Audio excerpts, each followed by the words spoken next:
Hey there, welcome to Broderos. Tonight, we've got hours of chilling horror stories combined with soothing rain sounds to help you relax and sleep. Before you drift off, leave a comment below and let us know where you're listening from and what time it is. And don't forget to hit that like button and subscribe right away. If you end up not enjoying it, you can always take it back later. Get cozy and let the fear take over. It started as a simple curiosity, something easy to dismiss at first. Every morning, when I woke up, the number appeared on the wall. At first, it was just an oddity, a mystery without any immediate explanation. A number etched onto the plain white wall of my new apartment. I didn't question it. It was too trivial, too mundane. But I couldn't ignore it for long. It was always there, glaring at me in the silence of the room. Each day, the number would change, shifting as if it were counting down to what? To some unknown event I couldn't even begin to comprehend. The first time I saw it, I just assumed it was some kind of trick of the light.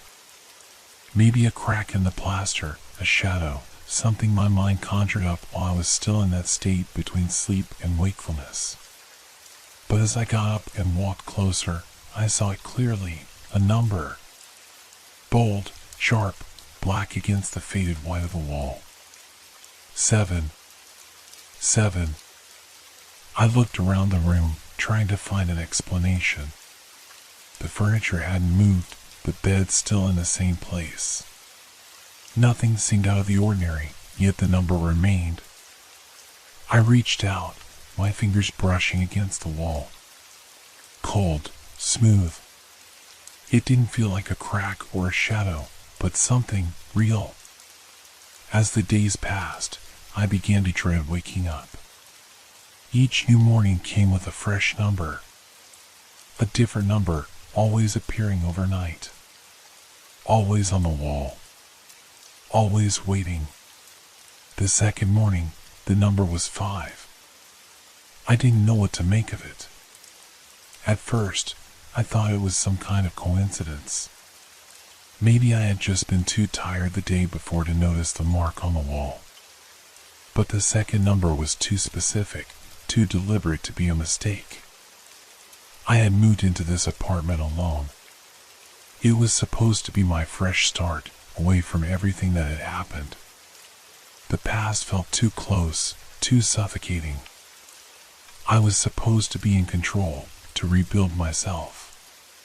But now, this strange phenomenon was becoming a constant, and I had no idea how to stop it. By the third day, I knew something was wrong. The number had changed again, now it was 3. And that's when the sound started. I was standing in the kitchen, pouring myself a cup of coffee, when I heard it. A faint sound, almost imperceptible at first, like a rustle, or maybe a breath, coming from the direction of the bedroom. I froze, my hand stilling around the cup. It couldn't be. I was alone in the apartment. The sound came again, this time louder, unmistakable. It was like footsteps, slow and deliberate, pacing back and forth. My heart began to race, my body tense with the sudden wave of fear that washed over me. I told myself it was nothing. It had to be nothing. A pipe. The house settling. Anything but what my mind was starting to suggest. I set the cup down, the clink of the porcelain against the counter loud in the silence of the room. But the footsteps didn't stop. I walked cautiously toward the bedroom, each step filled with the dread of what I might find. The door was ajar, the room dark. I pushed the door open slowly, almost expecting something, or someone, to be there. But the room was empty. I stared at the wall, my breath shallow, my eyes flicking to the number. It had changed again. 2. A cold shiver ran down my spine as I stood there, staring at the wall. The air in the room felt thicker, heavier, as if something was watching me. I couldn't shake the feeling that I wasn't alone, that the number, whatever it meant, was trying to tell me something. But what? What was it? The footsteps started again. This time, they were closer, and they weren't stopping. The footsteps didn't stop. They grew louder, closer, each step echoing in the small apartment. I turned sharply, my heart racing in my chest. The walls seemed to close in, the air becoming thick and suffocating. The number on the wall loomed over me like a silent observer. 2. I couldn't understand what was happening. The room was still empty, the shadows long and dark, but the footsteps were undeniable. I looked frantically around, trying to locate the source of the sound. The bathroom door was slightly ajar, but there was no movement. The closet remained closed. Yet the steps were there, pacing, growing more frantic, like something or someone was circling me. I stepped back, feeling the coldness of the floor against my bare feet. My mind raced, jumping from one theory to the next. Was it just my imagination? Had I finally cracked under the pressure of everything I had been through? But no, the sounds were too real, too constant. And then, something else happened. I felt it, this strange, unmistakable pressure on my chest, like a hand was resting on me, cold and heavy. I gasped, stumbling backward, my body reacting before my mind could even process the sensation. My breath hitched as I turned towards the door. The footsteps stopped. The pressure vanished. For a moment, everything was silent, as if the world itself was holding its breath. I looked at the number again. It hadn't changed. 2. The silence was oppressive now, the stillness around me making my thoughts spiral. Was this a warning? Was something or someone trying to communicate with me? A whisper of dread crawled up my spine.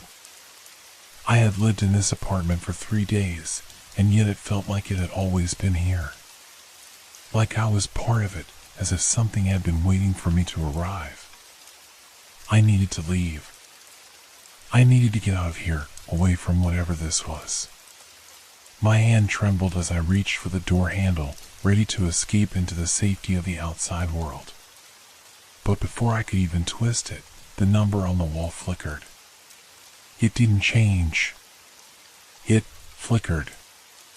Like a light bulb struggling to stay on, as if the wall itself was alive. And then, before I could react, the number was gone. In its place was something far worse. A shape. A figure etched into the wall where the number had been. A dark silhouette, twisted and unnatural. It didn't move, but it felt wrong. It was as if the shape was breathing, expanding, contracting with every heartbeat of mine. I stared at it, unable to look away, paralyzed by the fear that surged through my veins. It wasn't a figure I recognized, nothing from the world I knew. It was simply a shadow, but it felt like it was staring back at me, watching me, waiting. The footsteps returned. This time, they were no longer soft, no longer distant. They were loud, rapid, like something was running toward me. Panic surged through my chest, my breath coming in shallow gasps.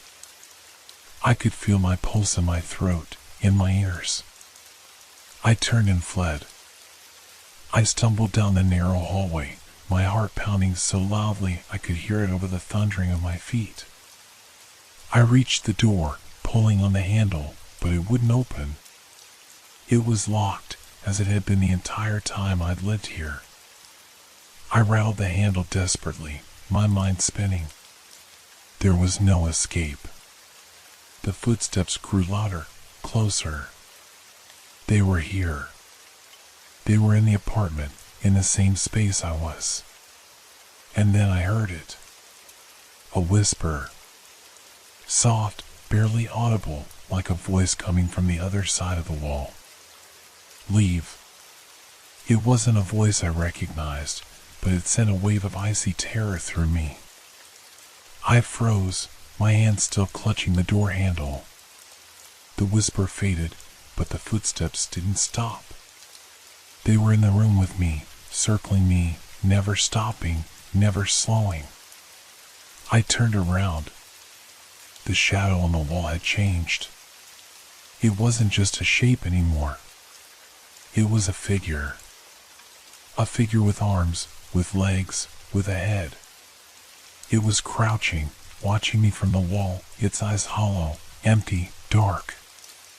And then, it smiled. A grin so wide it split its face. I screamed, banging on the door, pulling at the handle with all my strength. But the door didn't budge. The figure on the wall began to move, stretching out, growing larger, its form pushing against the confines of the wall. The footsteps grew louder, rushing toward me. I could feel the floor trembling beneath me, as if the very building was shaking with whatever was coming. And then, in a flash of horror, the number on the wall flickered again. It changed. 1. The number had changed again. 1. But I couldn't focus on that. The figure on the wall was now moving, its limbs elongating, stretching as if it were made of liquid darkness. The smile on its face widened unnaturally, its eyes glowing with an eerie, hollow light. Every muscle in my body screamed for me to run, but my feet felt frozen, locked to the floor by some unseen force. I couldn't breathe, couldn't think. The air around me was thick, suffocating, as if it were pressing in on me from all sides. The footsteps, they weren't just footsteps anymore. They were pounding, thunderous, like something was stomping directly toward me. I could hear the creaking of the floorboards, the sound of something large, something massive, coming closer. I tried to scream, but no sound came out. The figure on the wall seemed to grow taller, its shadow stretching across the room, swallowing up the faint light that came from the window. It was moving now, slowly, creeping toward me, its arms reaching out from the wall, as if it were trying to step into my world. I forced myself to move. My body jerked, my legs finally obeying, and I stumbled backward, my back slamming into the wall. The force of it sent a shock through my spine, but I couldn't focus on the pain. The figure was getting closer, its breath, if it even had breath, was hot and stifling, brushing against my skin. I glanced desperately at the door again. It was still locked, still unreachable. The handle was cold, but no matter how hard I twisted it, the door wouldn't open. And then, just as quickly as it had begun, the figure froze. Its wide grin still stretched across its face, its hollow eyes still staring at me, but now I was just watching. Waiting. The footsteps stopped, the pounding silence replaced by an unsettling quiet. A whisper came, like a gust of wind, curling around me, settling in my ears. You are not alone. The words weren't spoken aloud, they were inside my head, a thought that didn't belong to me, a thought that was foreign, alien. I spun around, looking for the source, but there was no one. Nothing. The walls closed in. The apartment, which had once seemed so ordinary, now felt like a cage, a trap. I could feel the floor beneath me vibrating, the air growing heavier. My chest felt tight, as if something was pressing down on me, constricting my breath. The figure on the wall didn't move, but its presence was suffocating. It felt like the walls themselves were alive, closing in on me, trapping me in the same space as the thing that watched from the shadows. I backed away from the wall, my eyes darting around the room, trying to find any escape, but there was nothing. The door remained locked. The window was sealed shut. I was trapped. And then the number flickered again. It didn't change, it flickered as if it was struggling to stay present, to remain visible. 1. It pulsed as though it were breathing in rhythm with the eerie presence in the room. I pressed my hands to my head, my mind spinning. I couldn't think clearly anymore. The words echoed in my thoughts. You are not alone. But I was alone, wasn't I? I had been alone since I moved in here. The apartment was empty, quiet. There was no one else. There couldn't be. I looked back at the figure. It wasn't smiling anymore. It was watching, waiting, its presence pulling me like gravity. I felt a pressure building behind my eyes, like something was trying to break through. I felt like I was suffocating, my body shaking with a cold I couldn't understand. I turned away from the wall, my heart pounding in my chest. There had to be a way out. I couldn't just stand here. I couldn't just wait for whatever this was to take me. And then I heard it again. The footsteps. But this time, they weren't just around me. They were inside me, inside my mind, inside my thoughts, filling every corner of my consciousness. The sound of them was everywhere, like a drumbeat, like the rhythm of my own pulse, louder and louder, until it was all I could hear. The walls were closing in, the pressure building in my chest until I couldn't breathe. And then, it all went silent. For a moment, I thought I was alone again, that the figure on the wall was just an illusion, just a figment of my terror. But when I turned back toward the wall, the number had changed once more. 0. It was gone. And then, in the deep silence that followed, I heard the whisper again. It's time. The door behind me suddenly burst open with a loud crack, the force of it so violent it nearly knocked me to the ground. But I couldn't move. I couldn't react. I was paralyzed by fear, by the overwhelming sensation that whatever had been watching me was no longer behind me, but right here. In the room. With me. I couldn't breathe. The air around me felt thick, like it was pressing against my chest, squeezing the life out of me. My vision blurred, and for a moment, I thought I might pass out. But I didn't. I stayed there, rooted to the spot, staring at the open door, the room too quiet for comfort. The footsteps had stopped. The figure on the wall had disappeared. It was as if the entire apartment had gone still, as if everything was holding its breath, waiting for the next move. But I couldn't wait. I had to move. The whispering voice echoed in my head once more, louder now. It's time. I turned toward the door, the one that had just burst open on its own, the door I hadn't been able to open before. The hallway beyond was dark, too dark, as though it was swallowing up any light that tried to reach it. I couldn't see beyond the threshold. But I had no choice. I had to leave. I took one hesitant step forward, my feet dragging across the cold floor.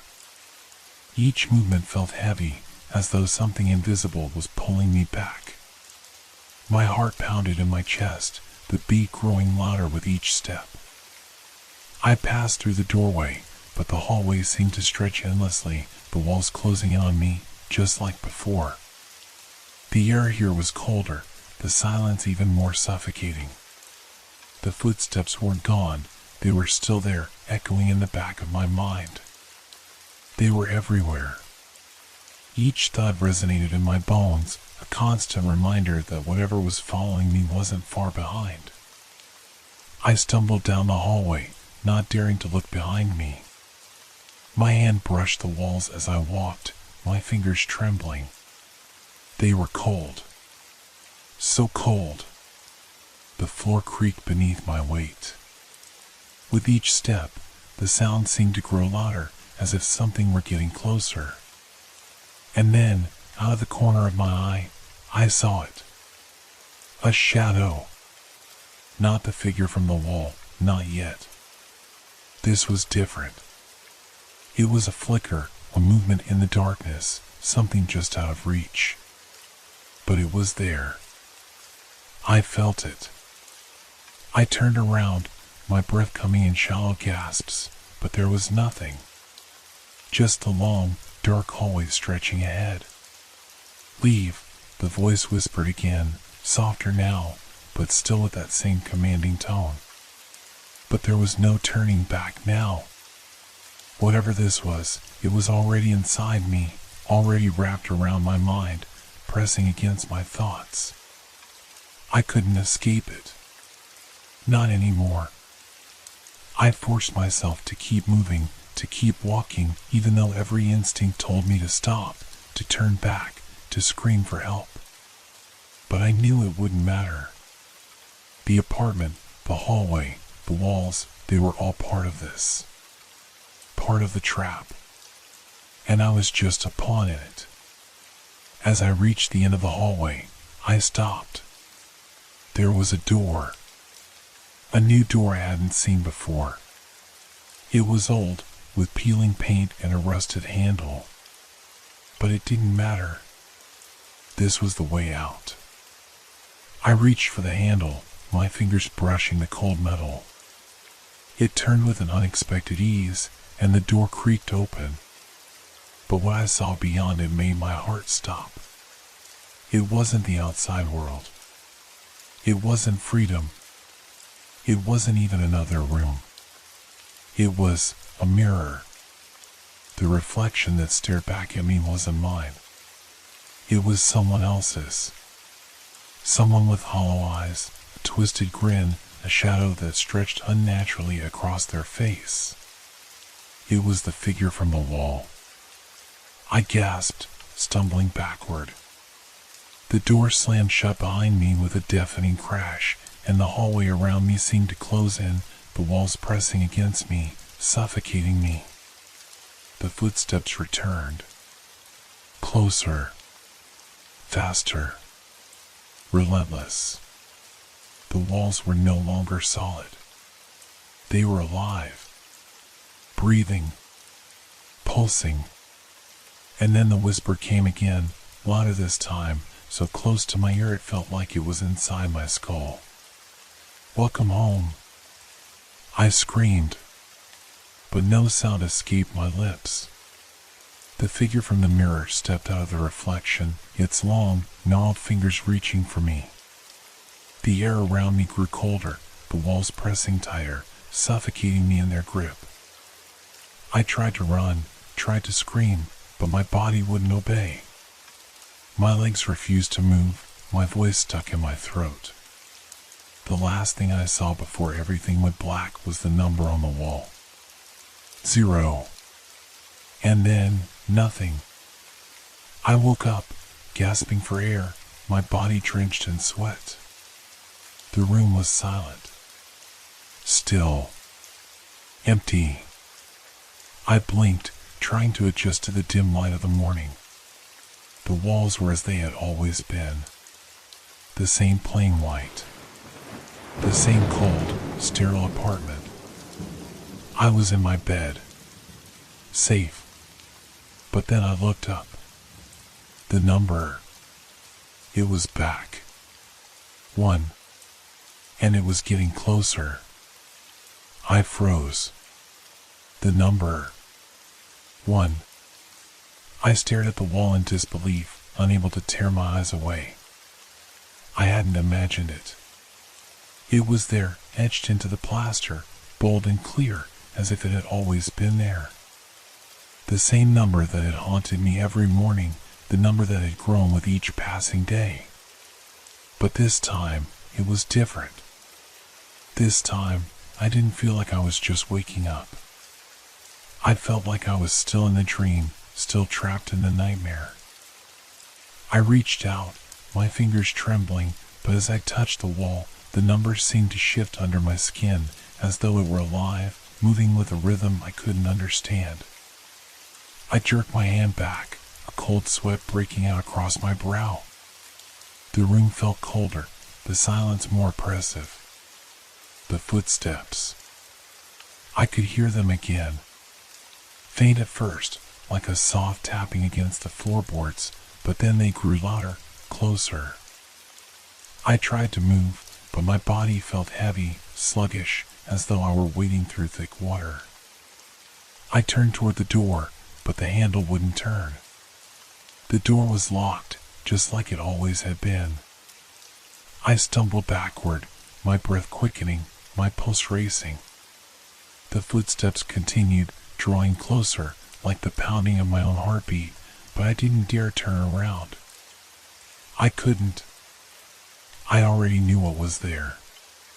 The figure. The one from the mirror.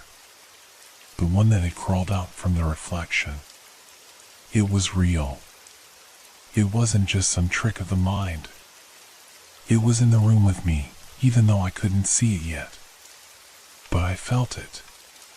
The weight of its presence, its dark energy, pressing on me like a suffocating fog.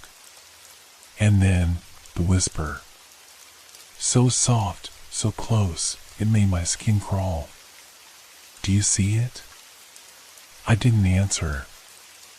I couldn't even speak. I felt like my throat was closing, like my body was betraying me. Do you see it? The whisper repeated, louder this time, insistent, demanding. The walls around me seemed to shift, the shadows growing longer, twisting in unnatural shapes. I couldn't understand it. Everything was distorted, like reality itself was bending, warping. The room I had once known so well was now alien, unrecognizable. I turned toward the wall again, my heart pounding in my ears. The number on the wall had changed. It was no longer just one. It was a date. A date I recognized all too well. A date I had tried to forget. It was the day I lost everything. I staggered back, gasping for air, my mind spiraling into chaos. The walls seemed to press in tighter, the space around me shrinking. The footsteps were deafening now, crashing against my skull like waves. I couldn't escape. There was no way out. Time, the voice whispered again, its tone darker now. Time is running out. I felt the coldness behind me, the sensation of something approaching, something I couldn't see but could feel. The air was thick with dread, like the very essence of fear was suffocating me. I turned to look, but all I saw was darkness. And then, I saw it. The figure. It was standing in the corner of the room, its face hidden in the shadows, its eyes glowing with an unnatural light. I couldn't move. I couldn't breathe. My entire body was frozen in place, trapped by the terror that surged through me. The figure stepped forward, slow and deliberate, its movements fluid and unnatural, as if it were gliding through the air. It smiled. A smile too wide, too stretched, like it was carved into its face, its lips splitting open in an inhuman grin. "You're not alone," it whispered. "You never were." I screamed. I couldn't stop myself. My body jerked in panic, my mind racing to make sense of what was happening. But there was no sense. There was no escape. The walls were closing in, the shadows swirling, consuming everything. I felt the figure's presence, its cold fingers brushing against my skin, its breath hot and suffocating on the back of my neck. And then, everything stopped. Silence. The figure was gone. The footsteps, the whispers, gone. The room was empty, still. I collapsed to the floor, gasping for breath, my body trembling with the aftermath of the terror I had just experienced. But as I lay there, trying to make sense of it all, I realized something. I was still in the apartment. I hadn't left. I hadn't escaped. I was still trapped. Still trapped in the cycle. I slowly raised my head to look at the wall one last time. The number. It was still there. 1. And then it changed. 0. And I understood. The number on the wall was never just counting down. It was counting me down. From the moment I stepped into this apartment, I had been marked. It was never going to stop. The cycle would repeat, and I would always be alone.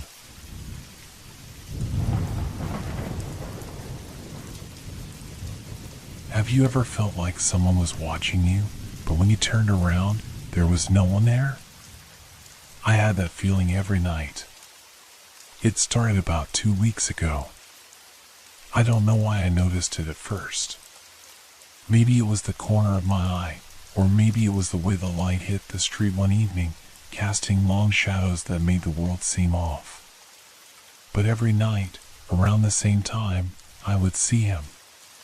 The man in the hood. At first, I thought it was nothing. Just a person standing there, maybe waiting for someone, or maybe just lost in thought. But then I started noticing the pattern. It was always the same time. Always the same spot. He stood just across the street from my house, right where the sidewalk curved by the old lamppost. I couldn't see his face, just the shadow of a figure, cloaked in a dark hoodie, his hands buried deep in the pockets of his coat. It wasn't unusual for someone to be standing on that street at night, so I tried not to think too much of it. But night after night, I couldn't shake the feeling. He never moved. He just stood there, in the same place, like a silent observer, waiting for something. Or perhaps, waiting for me. It's strange how you start to notice things when they happen repeatedly. That slight unease that starts to gnaw at your mind. I started to feel like I wasn't alone, like there was always something watching me, something just out of sight. At first, I told myself I was overreacting. I was imagining things. I had to be. It was nothing. But one evening, as I stepped out to take the garbage bins to the curb, I felt it again. That familiar prickling at the back of my neck. I glanced over at the spot where the man always stood. And he was there. But this time, something was different. His head was tilted down, and for the first time, I thought I saw him move just slightly. His hand came up, reaching out as if pointing toward me, though the motion was slow, deliberate.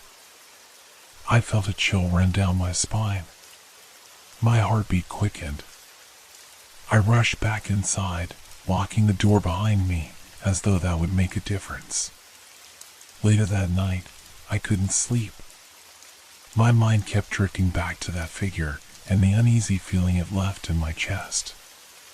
Every time I closed my eyes, I saw him there, standing in the darkness, motionless. And then, the next evening, it happened again. I hadn't even stepped outside yet when I noticed something new. There, on the ground where the man had always stood, was a small, folded piece of paper. I don't know why it caught my attention so much, but the moment I saw it, I knew it was meant for me. I don't know how I knew. I just knew. I stood there, frozen for a moment, staring at the paper. My heart was beating fast in my chest. I told myself to ignore it, to just leave it where it was. But I couldn't. I stepped forward, each footfall slow and deliberate, like I was walking towards something I had no control over. When I reached the paper, I bent down and picked it up, my hands trembling as I unfolded it. There, written in neat, almost too perfect handwriting, was my name. Adam. My breath caught in my throat. I didn't know what to think. Who would leave something like this here, right under my nose? I looked around, but the street was empty. There was no sign of the man, no hint of anyone nearby. I felt a wave of nausea rise in my stomach.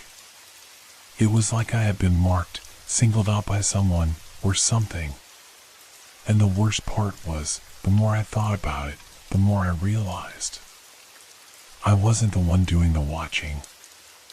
I was being watched by him. I went back inside, clutching the paper in my hand. I locked the door, checked the windows, and even pulled the curtain shut.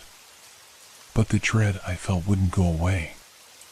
It stayed with me, curling in the pit of my stomach, gnawing at me like a constant presence. I didn't know what to do. I didn't know what was happening. But one thing was clear, I was no longer alone. And the man in the hood was getting closer. The days blurred together after that night. I couldn't focus on anything, couldn't escape the feeling of being watched. Every time I looked out the window, there he was, standing in the same spot, his head drawn up, his face obscured. It was like he was waiting for something, but I didn't know what. I couldn't shake the image of that folded paper with my name on it. It was as if the world around me had become a stage, and I was the only one who didn't know the script. Every morning, I would wake up, look out the window, and the man would be gone, disappearing just before the first light of day. But the moment dusk began to fall, there he was again, standing in his spot. And every night, as I lay in bed, I wondered what he wanted. Was he stalking me? Had I unknowingly done something to draw his attention? Or worse, was he something more than just a man? The questions piled up, but no answers ever came. I didn't dare confront him. The idea of stepping outside and facing him was too terrifying. What if he was waiting for me to approach? What if he wasn't human at all? But that question kept tugging at the back of my mind. What if he wasn't human? I tried to distract myself. I went to work, saw friends, tried to maintain some normality in my life. But no matter where I was, there was always that looming feeling that he was there, watching. And when I came home, there was no escaping it.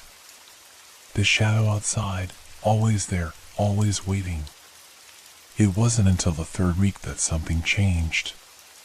That evening, I returned home from work, my mind heavy with the usual sense of unease. I went through my usual routine, checked the mail, put down my keys, but as I walked past the window, I stopped dead in my tracks. He was standing there, in his usual place. But this time, something was different. The air outside seemed thicker, more oppressive. The light from the street lamp flickered strangely, casting long, wavering shadows. And the figure, he wasn't standing still. He was swaying, very slightly, as though in rhythm with something I couldn't hear. I felt my pulse quicken. I had to do something. I couldn't keep living like this. I couldn't keep pretending I didn't see him, didn't feel his presence creeping up on me. I had to know. Before I could talk myself out of it, I grabbed my coat, pulled on my shoes, and stepped outside. The cold night air bit at my skin, but I barely noticed. My mind was consumed with one thing, getting to the bottom of this. I walked slowly, each step heavy with the weight of my decision. As I neared the spot where the figure always stood, my breath caught in my throat. There he was, just as I expected, but he didn't move. His back was to me, his hands still buried deep in his pockets. I felt a strange compulsion to move closer, as though some unseen force was pulling me in. Then I heard it. A sound. A low, rhythmic tapping. It wasn't coming from the man. It was coming from somewhere deeper in the street, somewhere further away. The noise was faint, distant, but it made my skin crawl. I couldn't tell what it was, but it was there, persistent and unsettling. I stopped in my tracks. My mind raced, trying to make sense of what was happening. I turned my head to look down the street, searching for the source of the tapping. But there was nothing. I turned back to the man. And this time, he was looking at me. His face was still hidden by the hood, but I could feel his eyes on me like a weight pressing against my chest. The silence between us stretched, thick and suffocating. The tapping sound grew louder, like it was getting closer, closer. Suddenly, the man moved, but not in the way I expected. He didn't turn his head or even step forward. Instead, his arm jerked out and he dropped something on the ground at my feet. A piece of paper. It was the same folded paper. My heart raced as I knelt to pick it up. My fingers shook as I unfolded it, a cold sweat breaking out across my skin. And there it was. Tonight. The word was written in the same neat handwriting as before. No signature. No clue who it was from. But it was enough. It was clear.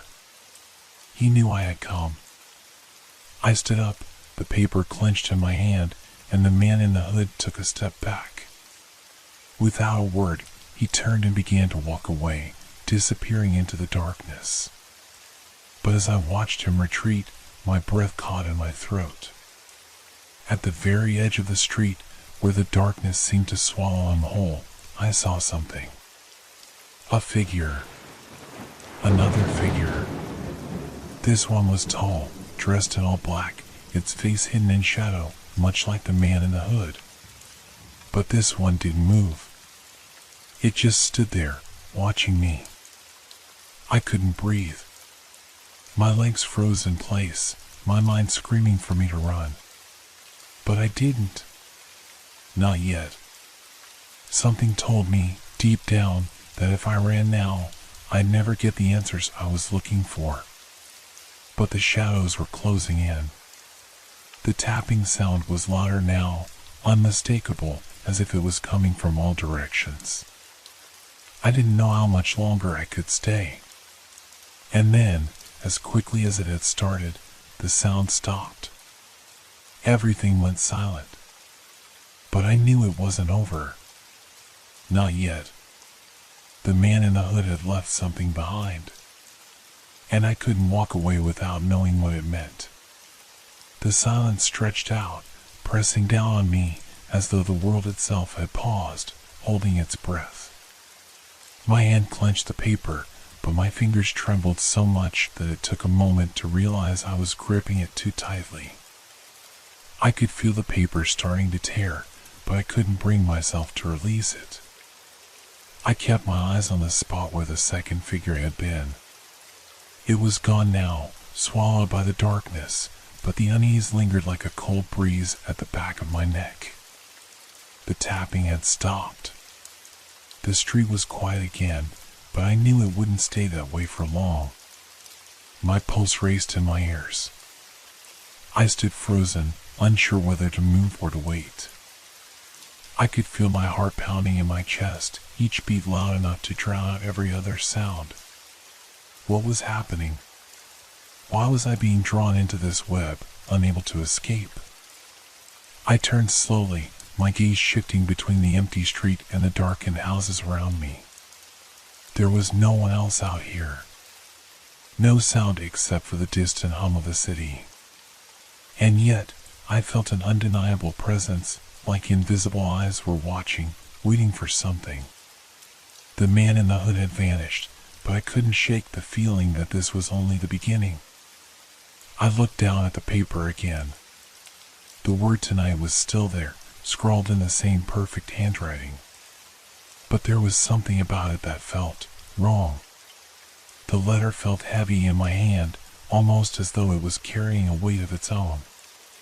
And with every passing second, that weight seemed to grow heavier. Something was coming, and I was tied to it. I glanced at my house, the safety of my door now seeming like a distant memory. There was no turning back. I had crossed some invisible line by stepping outside, by picking up that note. The tapping started again. At first, it was faint, as if coming from a far-off place. But it was closer now, louder, sharper. Each tap felt like it was reverberating through my bones, vibrating the very air around me. My eyes darted in every direction, but there was no one there, only the shadows stretching long across the street, like fingers reaching out for me. And then, out of the corner of my eye, I saw him. The man in the hood was back, standing at the same spot as before. But this time, his stance was different. His shoulders were hunched forward, his head lowered slightly, as though he was no longer waiting for something, but for someone. I took a step back, heart racing. And that's when I saw it. Another figure, just beyond the street lamp's reach. Another shadow, blending into the darkness. But this one wasn't like the man in the hood. This figure was still. Too still. As though it wasn't quite real, a part of the night itself. The tapping had stopped again. But this figure, this presence, was even more unsettling. It didn't move. It just stood there, unmoving and silent. A chill ran through me, and for the first time, I understood something. I wasn't just being watched anymore. I was being hunted. The figure stepped forward, and with it, the man in the hood did the same. They moved together, but there was no word spoken between them. No signal passed. They just moved, as though they shared some unspoken understanding of the next steps. The air around me thickened. The weight of it pressed against me, making it hard to breathe. The shadows seemed to deepen, the distance between me and the figures shrinking with every moment. And then, something shifted. The tapping sound resumed, but it wasn't coming from the street. It was coming from behind me, from my own house. I felt a sharp sting of fear, the realization hitting me with full force. They weren't just watching me from across the street anymore, they were surrounding me. I spun around, and there, just outside the door to my house, I saw another figure. This one was closer than the others, standing in the dim light of my porch, half shrouded in shadow. I couldn't see its face, but I could feel its eyes on me, cold, calculating eyes. I wasn't alone anymore. They were all around me, watching.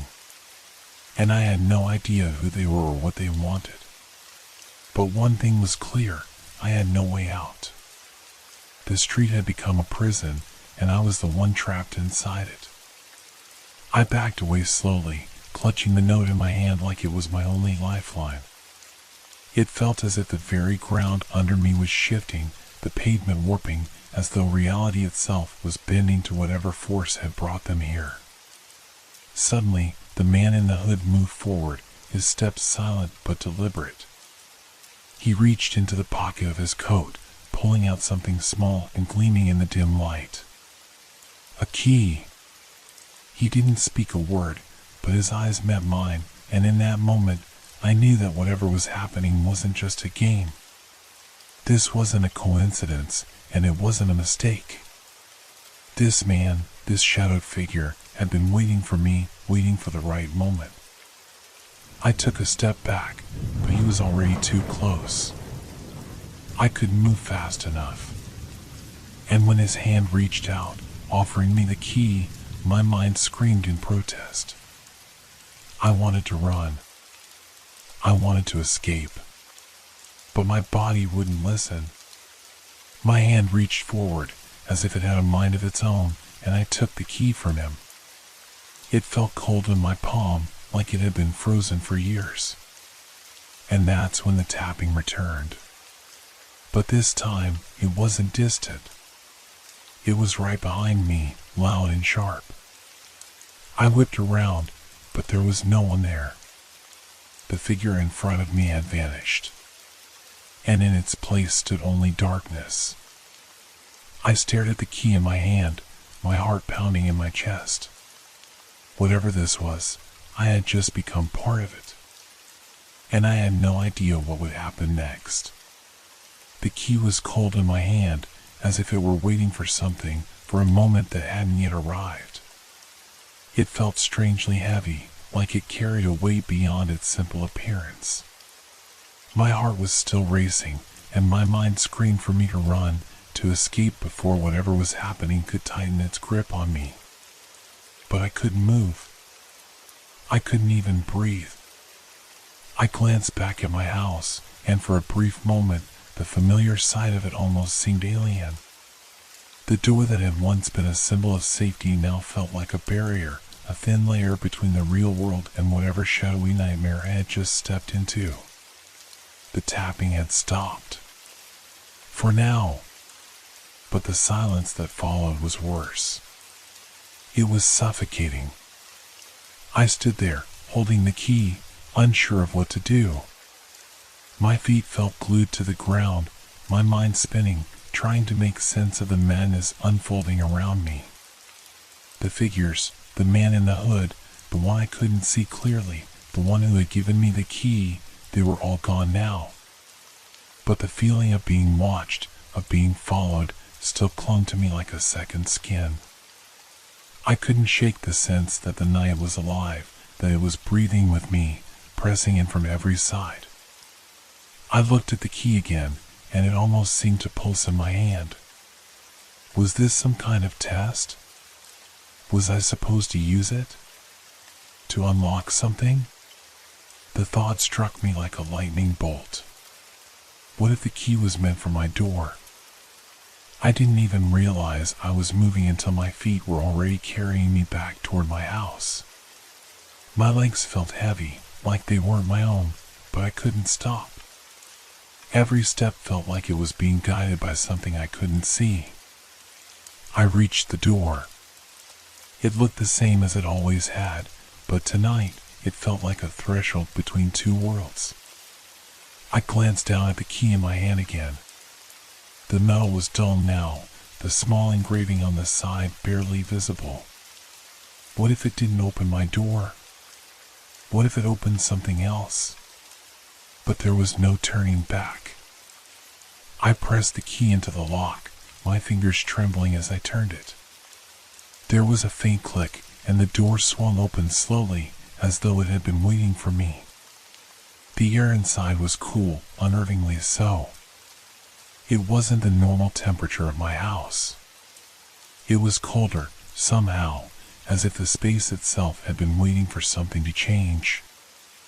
I hesitated for just a moment, my breath catching in my throat, before stepping inside.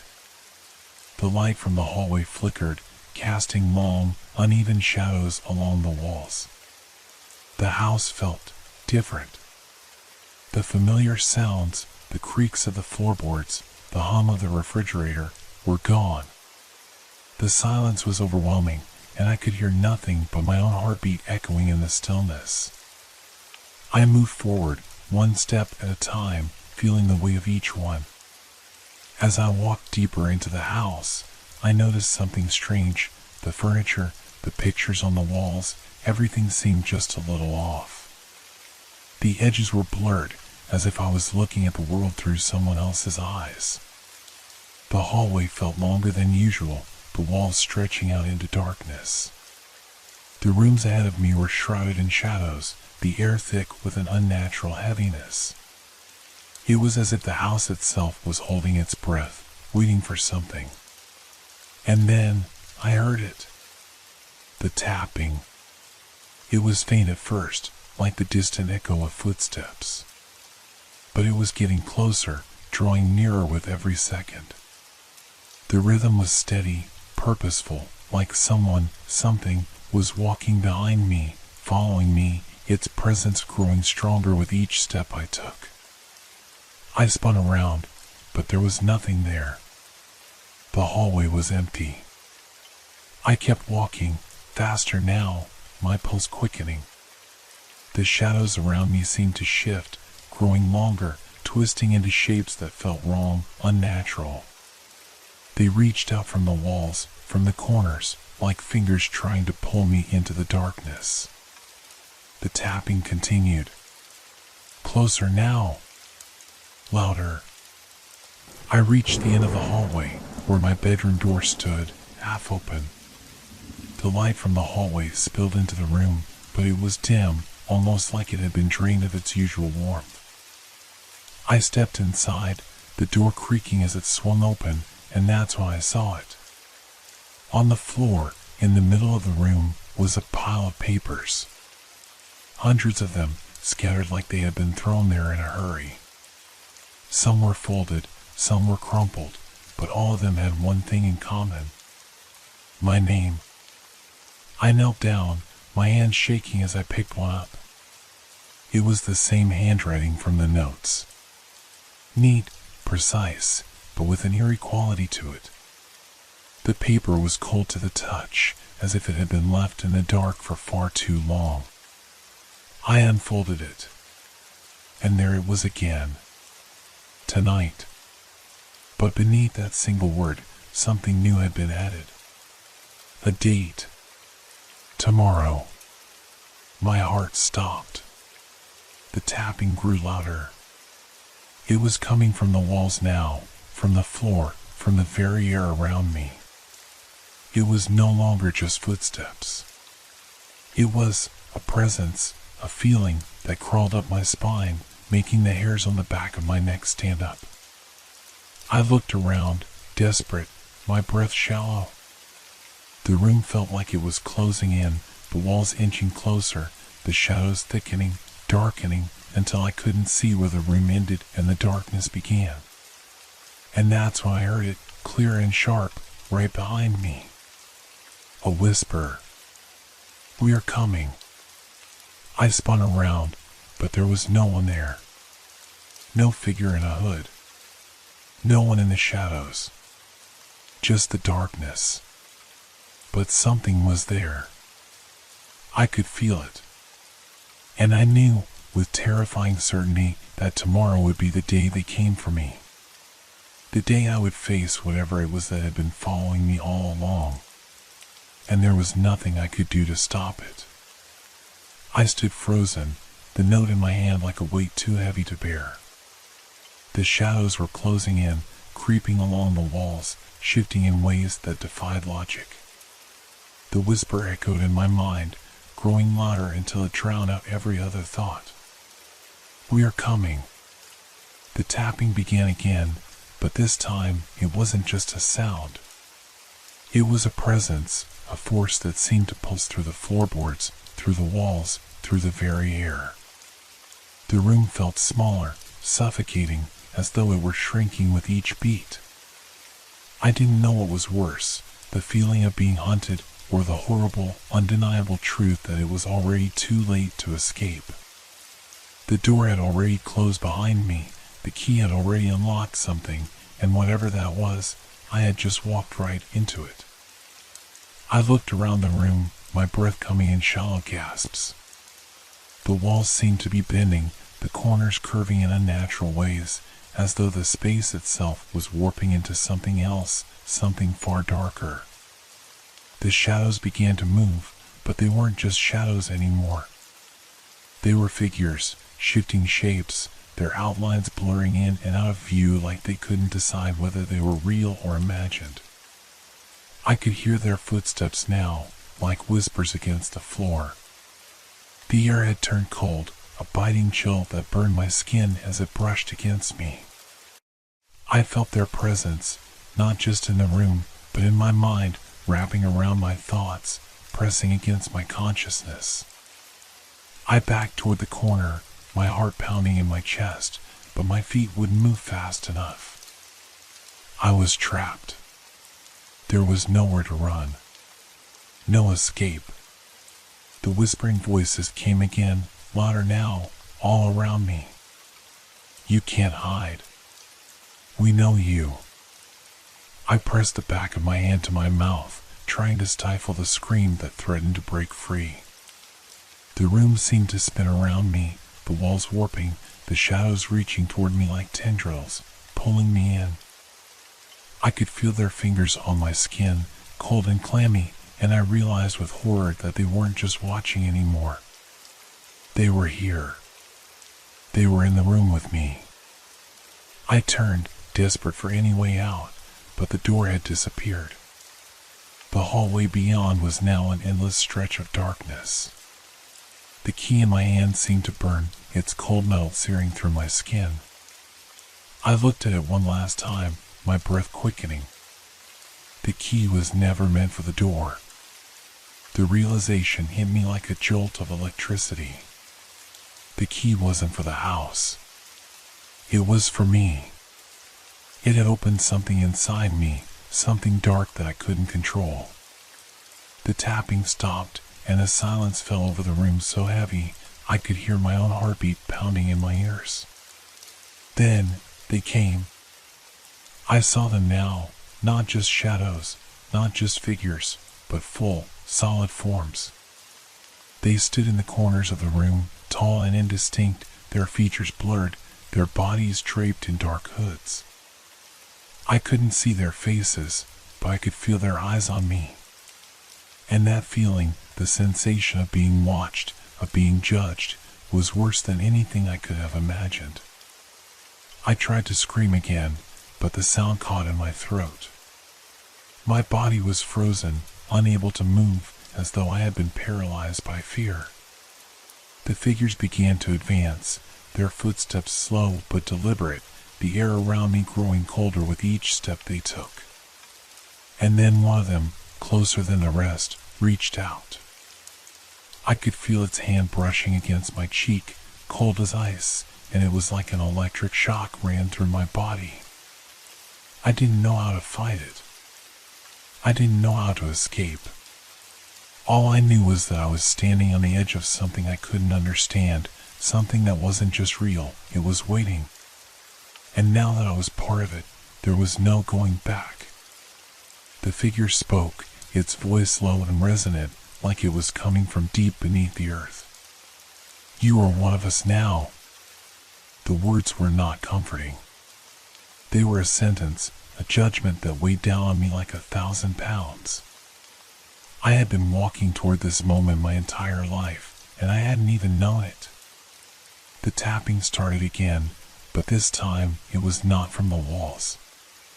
It was in my mind. The rhythm, the pulse, it was inside me now, like a heartbeat that wasn't my own. I couldn't escape it. I couldn't escape them.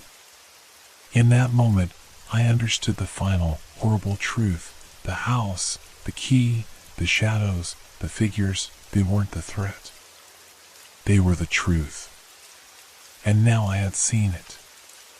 There was no turning back. I was never meant to escape. And the figures, they would always be with me.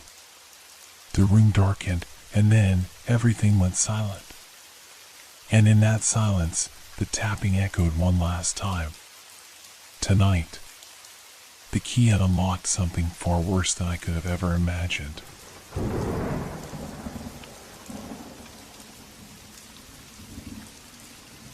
Have you ever had the feeling that someone is watching you, but when you turn around, there's nothing there? What if that feeling wasn't just in your head? What if there was someone, something, waiting just outside your reach, always close, always watching? It started innocently enough, or at least it seemed that way. I had just moved into my new apartment, a small, quiet place on the top floor of an old building. The kind of place that feels like it has a story, though it's too quiet to tell its secrets. The neighbors were friendly, but I didn't know many of them yet. I spent my evenings in the same routine, cooking dinner, watching a bit of television, and eventually going to bed, exhausted from the day. It wasn't glamorous, but it was mine. But then, at exactly 0:15 every night, my phone would ring. At first, I thought it was a glitch, some kind of wrong number or misdial. The first time it happened, I was startled. My phone lit up in the dark, and the ringtone echoed through the silent apartment. I glanced at the screen, an unknown number. My curiosity got the better of me, and I answered. There was nothing. Just silence. I waited for a moment, but no voice came, no sound at all. Then, as I was about to hang up, I heard it. A breath. Slow and steady, like someone was standing on the other side of the line, but not saying a word. My heart skipped a beat. I hung up immediately, trying to convince myself it was just some prank call. The next night, the same thing happened at 0:15. The same number. The same silence. Only this time, I waited longer, expecting something to happen. But the silence stretched on. The air in my apartment seemed heavier, as if the room itself was holding its breath, waiting for something. I tried to ignore it. After all, it could have been a wrong number, a mistake. Maybe the caller would get bored and stop. But then, the third night came. I was already in bed, the darkness surrounding me, when the phone rang again. 0:15. This time, I didn't hesitate. I answered the call, my fingers trembling as I pressed the phone to my ear. I could hear nothing, just my own breath, shallow and quick. The room seemed quieter, too quiet. My heart pounded in my chest, and I felt a chill creeping up my spine. I was about to hang up when, through the silence, I heard it again. A slow, steady breath. But this time, it wasn't just one. It was a series of breaths, almost like someone was breathing in time with me. I froze, staring at the screen, trying to convince myself I was imagining it. But I wasn't. I could feel it, the presence on the other end of the line. The breath. The silence. The feeling of being watched. I hung up, my hands shaking. The days that followed were a blur. I tried to carry on with my routine, to act normal. But every night, like clockwork, the calls came. At 0:15, always the same. Silence. Breathing. A presence I couldn't explain. I started to dread the sound of my phone ringing. It was no longer a simple call. It was a warning, a reminder that something was waiting for me. Something unseen. And the worst part? I couldn't escape it. But it didn't stop there. One night, after a particularly unsettling call, I checked my phone as soon as the call ended. There, in the call log, was something different. A message. We are close. I stared at the words, my heart racing. The message wasn't from anyone I knew. It was just there. Who sent it? Who knew where I was? The room felt colder now, as if the walls themselves were closing in. I tried to tell myself it was just a prank, that it didn't mean anything. But the dread was becoming too much to ignore. The sense that I wasn't alone. That something, or someone, was always there, waiting. I tried to tell the police, but they said it was probably just a telemarketer, or wrong number. But it wasn't just a call anymore. It was a presence. It was a warning. And every night, it got closer. Tomorrow, I thought, maybe I'll move. Maybe I'll escape. But deep down, I knew it was pointless. I wasn't sure if I was running from something in the world, or something inside my own mind. I stared at the phone screen, unable to look away, waiting for the next call to come. And when it did, I wasn't sure if I'd be able to answer at all. The nights blurred together after that. Every evening, I went to bed with the same sinking feeling, the same dread, knowing what would come next. I tried to convince myself that it was just my imagination, but I couldn't shake the sense that I was being followed, even if it was only by the echo of breath on the other end of the line. The clock on the wall never seemed to stop ticking, its steady rhythm making the silence in the room even heavier. The moments leading up to 0:15 were the worst, like waiting for a bomb to go off. The hairs on the back of my neck would rise, and the air would grow thick, as if something was closing in on me, something unseen but very real. It was on the 6th night that it happened again. I was lying in bed, staring up at the ceiling, listening to the low hum of the refrigerator in the kitchen. I was exhausted, but sleep wouldn't come. I couldn't stop thinking about the calls. 0:15. The phone rang. I hesitated, my heart leaping into my throat. I stared at the screen, the unknown number glowing in the dark. My fingers shook as I reached for it. My breath caught in my chest, and I held it, waiting. I pressed the phone to my ear, trying to steady my nerves. Nothing. Just the silence. Then I heard it, the breath. Slow. Steady. And then another sound. This time, it wasn't just breathing. It was a voice, faint but clear. "Can you hear us?" the voice whispered. I felt a coldness run through me. The words were chilling, like they came from somewhere deep and dark. My pulse raced, my body tensing as if I could feel the presence drawing closer. I tried to speak, but my throat had gone dry. I couldn't find my voice. I had never felt so paralyzed. The voice came again, louder this time, as though it was right next to me. We were watching. I couldn't breathe. I couldn't think. The phone felt like a weight in my hand, like it was burning me.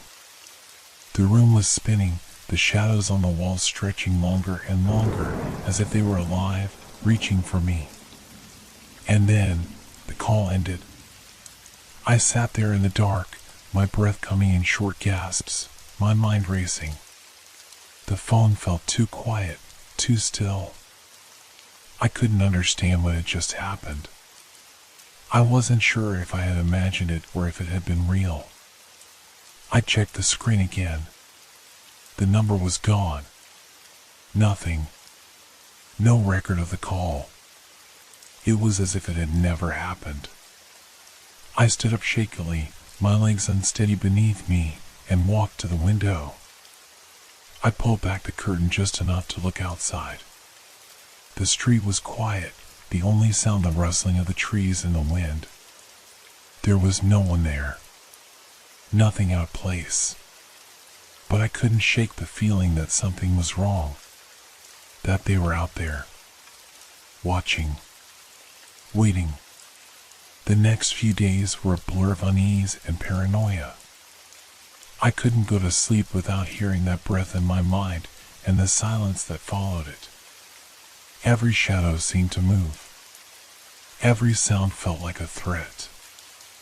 I tried to distract myself, work, errands, anything to keep my mind occupied. But it wasn't enough. The calls kept coming. The breathing. The whispers. And then, on the 7th night, something changed. The phone rang at 0:15, as usual.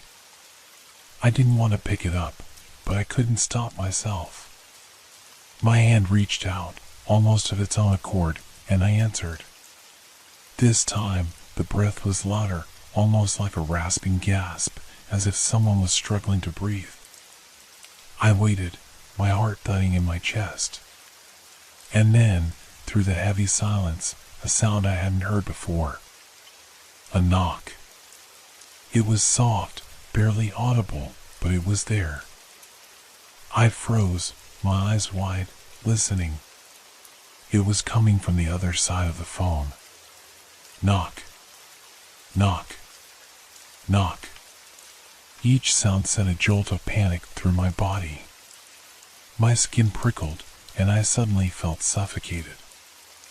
I looked around the room, my eyes darting from corner to corner, but I couldn't see anything out of place.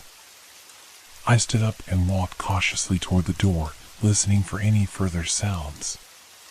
Knock, knock, knock. The knocking was coming from inside the apartment. It was soft, faint, but unmistakable. It was coming from the walls. I turned, my breath shallow, and looked at the phone again. It was still connected.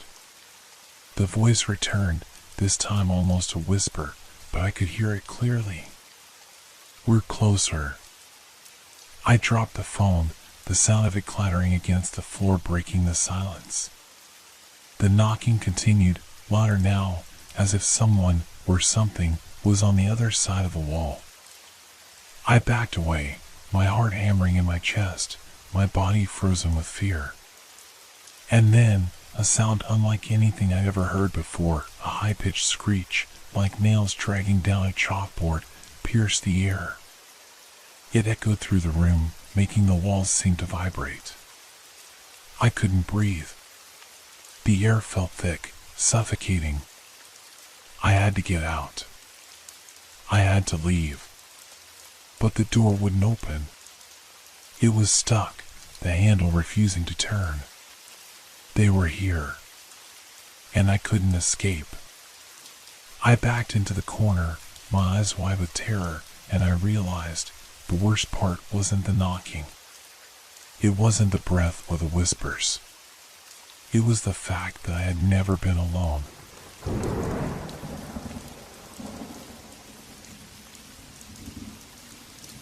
It was past midnight when I first heard it, the faintest sound, like the tap of a nail against wood.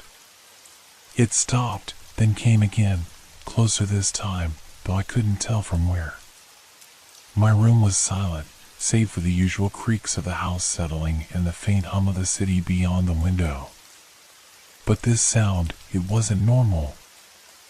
I sat up in bed, straining my ears. There it was again, the gentle thud against the wall, or perhaps the bookshelf. I couldn't be sure. My heart began to race, a quiet unease creeping through me. I hadn't heard it before. At least, I didn't think I had. I glanced toward the corner where my bookshelf stood, an old, heavy thing that had been there for as long as I could remember. It was filled with books, some of them ancient, some of them recent, but it was the one piece of furniture in my room that never moved. The noise continued, soft and rhythmic, like something or someone was trying to get my attention. I thought about ignoring it, convincing myself it was just the house shifting or maybe the wind pushing against a window. But then the sound grew louder, more persistent. It wasn't wind. It was something else. I swung my legs off the bed and stood, the floor cold beneath my bare feet. My pulse quickened as I slowly made my way to the bookshelf. Each step felt heavier than the last, as though the very air around me was thickening with tension. The sound, though muffled, was unmistakable now. It came from behind the bookshelf. It was the last thing I had expected. My mind raced, trying to process the possibility. A hidden space? A door behind the shelf? But no, that was ridiculous. I had lived in this house for years and had never noticed anything strange. I had never heard any stories of secret rooms or hidden passageways. But now, standing before the bookshelf, I wasn't so sure. The sound seemed to be growing more insistent, as if it were urging me to investigate. There was something unsettling about it, something wrong. I reached out and placed my hands on the dusty wood. It was heavy, old, and despite its age, it felt solid, unmoving. I pushed gently against it, testing for any sign of give. Nothing. The noise continued, a steady tap, tap, tap. Then, in a brief moment of hesitation, I pressed harder. The bookshelf shifted. I froze, my breath caught in my throat. The entire structure groaned as if it hadn't been moved in decades. I stepped back, my eyes wide in disbelief. A faint gap appeared between the bookshelf and the wall, just enough for me to see a sliver of darkness behind it. The sound stopped abruptly, leaving an eerie silence in its wake. What was behind that shelf? Was it a trick of my mind, or had I really just discovered something that shouldn't be there? I took a deep breath and pushed harder, feeling the weight of the old wood move under my palms. Slowly, the bookshelf inched aside, revealing a narrow, dimly lit space behind it. A door. I hadn't noticed it before, but there it was, partially hidden in the shadow. My heart skipped a beat. It was small, wooden, with a brass handle that glinted faintly in the dim light. The door was old, worn, as though it had been untouched for years or longer. My thoughts raced, but I couldn't tear my eyes away from it. What if it was a mistake? What if I wasn't meant to open it? But the temptation was too strong. The noise, the tapping, it had drawn me here for a reason, hadn't it? I reached for the handle, my fingers trembling as I turned it. The door creaked open. The door swung open slowly, revealing a room that seemed to exist in complete contrast to the rest of the house. It was small, cramped, and cloaked in a heavy darkness. The air inside was thick, stale, as if it had been sealed off for years, untouched by time or light. I stood frozen in the doorway, the hairs on the back of my neck prickling. I hadn't expected to find a room, let alone one that looked so out of place. The walls were bare, save for one large object, an antique mirror standing against the far wall. It was framed in ornate, tarnished gold, its surface slightly cloudy, as though it had been left to gather dust for generations. The mirror was what unnerved me the most. Something about it felt wrong. I couldn't explain it. There was just this strange pull, this sense of something watching me from within. The quiet tapping sound from earlier had stopped completely, but in its place, a new, heavier silence filled the room. I felt a sudden, overwhelming need to step inside. My feet moved before my brain could fully process what I was doing. I crossed the threshold and felt the temperature drop immediately, the coldness of the room sinking into my bones. I couldn't tear my gaze away from the mirror, as if it held something just beyond my comprehension. Something that shouldn't have been there, something that was waiting. The mirror's surface shimmered faintly, like ripples across still water. I reached out, my hand shaking as I touched the cool glass. The surface felt solid under my fingers, but there was a strange sensation, as if it was more than just a reflection. For a brief moment, my own reflection stared back at me. But then, something shifted. The image in the mirror began to distort, rippling like a pool of water disturbed by an unseen force. My reflection wavered, and for a split second, it seemed wrong. I blinked, stepping back. No, it wasn't my reflection anymore. It was someone else. A figure that wasn't quite me, but somehow familiar. It was standing in the mirror, staring directly at me with wide, dark eyes. My heart leapt in my chest. I knew I was alone in this room, but the figure in the mirror, this thing, was not. I backed away, stumbling, but the figure in the mirror did not move. It simply stared. The shadows seemed to deepen around it, growing more oppressive with every passing second. The room felt colder now, the air heavy with a suffocating weight that I couldn't explain. I took a deep breath, trying to steady myself. This couldn't be real. It was just a trick of the light, some optical illusion. But even as I tried to convince myself, I couldn't shake the feeling that something was terribly wrong. I stepped forward again, slowly, cautiously. The figure in the mirror remained perfectly still, but now it seemed closer. It was as if the distance between me and the reflection was shrinking, the glass warping and shifting with every breath I took. Then, just as I was about to turn and leave the room, the figure in the mirror moved.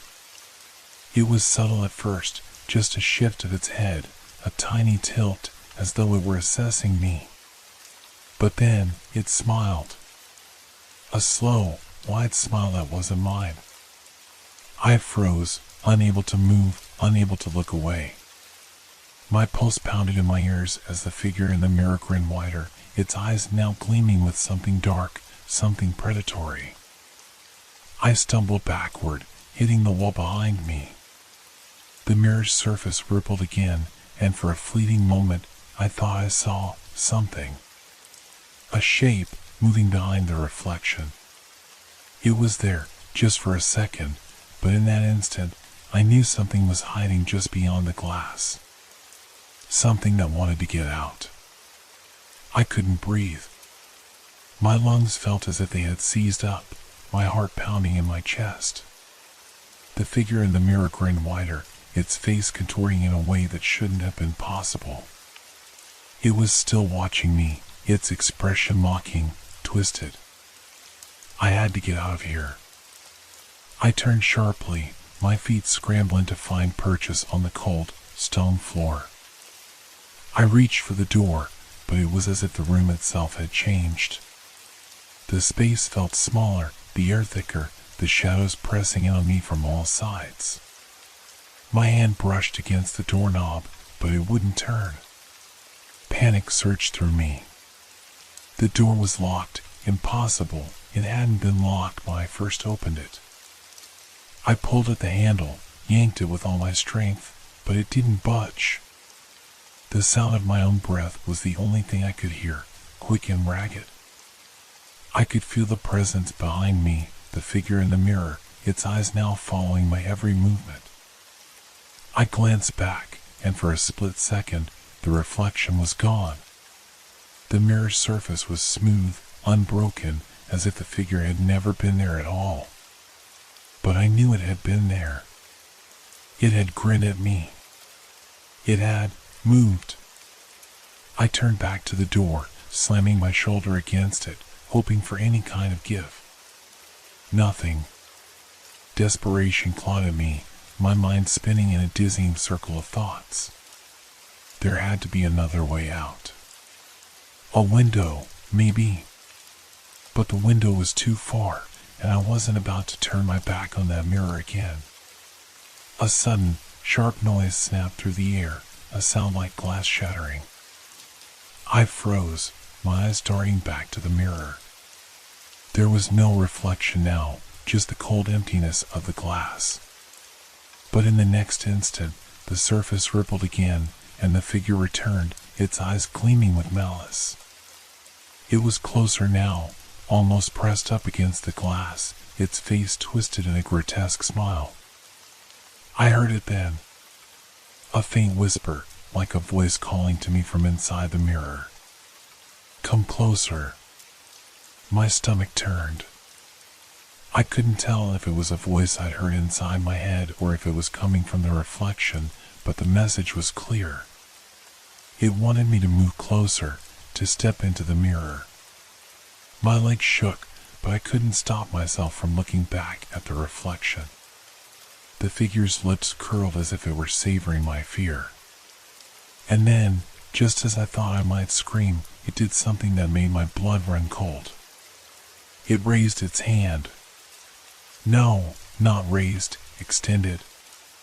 The figure in the mirror reached out, its fingers stretching, inching closer to the surface of the glass, its pale hand brushing against the cold, smooth surface. And then, it began to push through. The glass bent under its touch, rippling like water disturbed by a stone. I stumbled back, my mind scrambling to comprehend what I was seeing. The reflection was no longer confined to the mirror.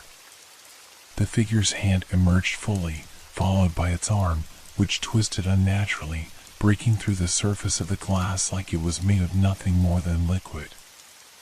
I screamed, backing away as the figure's hand reached out further, its fingers curling around the edge of the mirror. The space around me grew colder, the air heavier, thick with an oppressive presence that pressed in from every side. My body was frozen, trapped in the grip of fear. And then, with a violent snap, the figure's arm fully emerged from the mirror, followed by its body. It wasn't the same as it had been in the reflection, it was real. Flesh, bone, and shadow, standing in front of me. Its eyes glowed with a darkness that swallowed the light, and its smile, if you could call it that, was twisted in a way that made my stomach churn. I felt the room tilt, the floor beneath me giving way, my vision narrowing. The thing before me was impossibly tall, its form stretching and distorting as it stepped closer, its breath hot and rancid, as though it had been trapped behind the glass for eternity. I backed away, my hands reaching for anything, but there was nothing. My thoughts were a blur, my instincts screaming at me to run, but my legs refused to move. It spoke again, its voice a low, guttural rasp that seemed to come from all directions at once. You shouldn't have opened the door. It took another step. I didn't know how much time had passed since the creature had fully emerged from the mirror, but it felt like hours. My head was spinning, my heart a frantic drumbeat in my chest. I could feel the cold air around me growing even more suffocating, the shadows thickening with each step the thing took toward me. It was too close now, far too close. I could smell it, an awful, decayed scent, like rotting wood and damp earth. I had to escape. But how? The door was still locked, and the mirror had become a portal, its reflection now more like a doorway. I had no idea where it led or what would happen if I got too close, but I knew that if I didn't do something, the thing in front of me would get me. My eyes darted around the room, desperate for an answer. There had to be something. Anything. The creature's movements were slow, deliberate, as if it had all the time in the world. Its grin widened, exposing sharp, yellow teeth that gleamed in the dim light.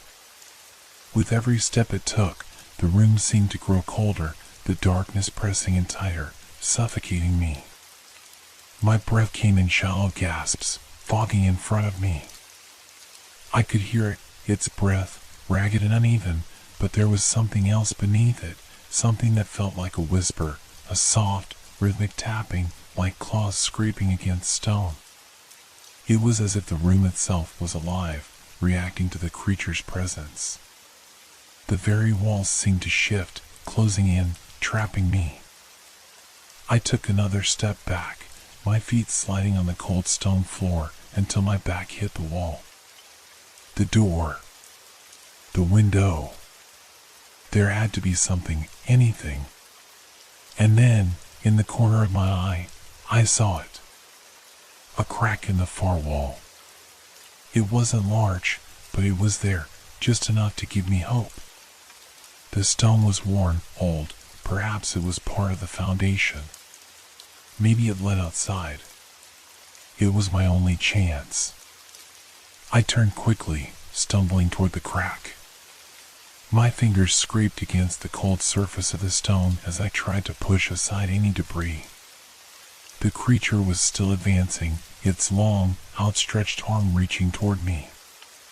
It moved so slowly, as though it was savoring my fear. I could hear it breathing heavily now, each exhale a sound like the wind through dead leaves. I reached the crack. My fingers worked furiously, trying to pry open the wall, but it was no use. The stone was too thick. I could hear the creature's footsteps now, heavy and deliberate, each step making the ground tremble beneath me. But I wasn't going to die here. I wasn't going to let it win. I turned toward the mirror one last time.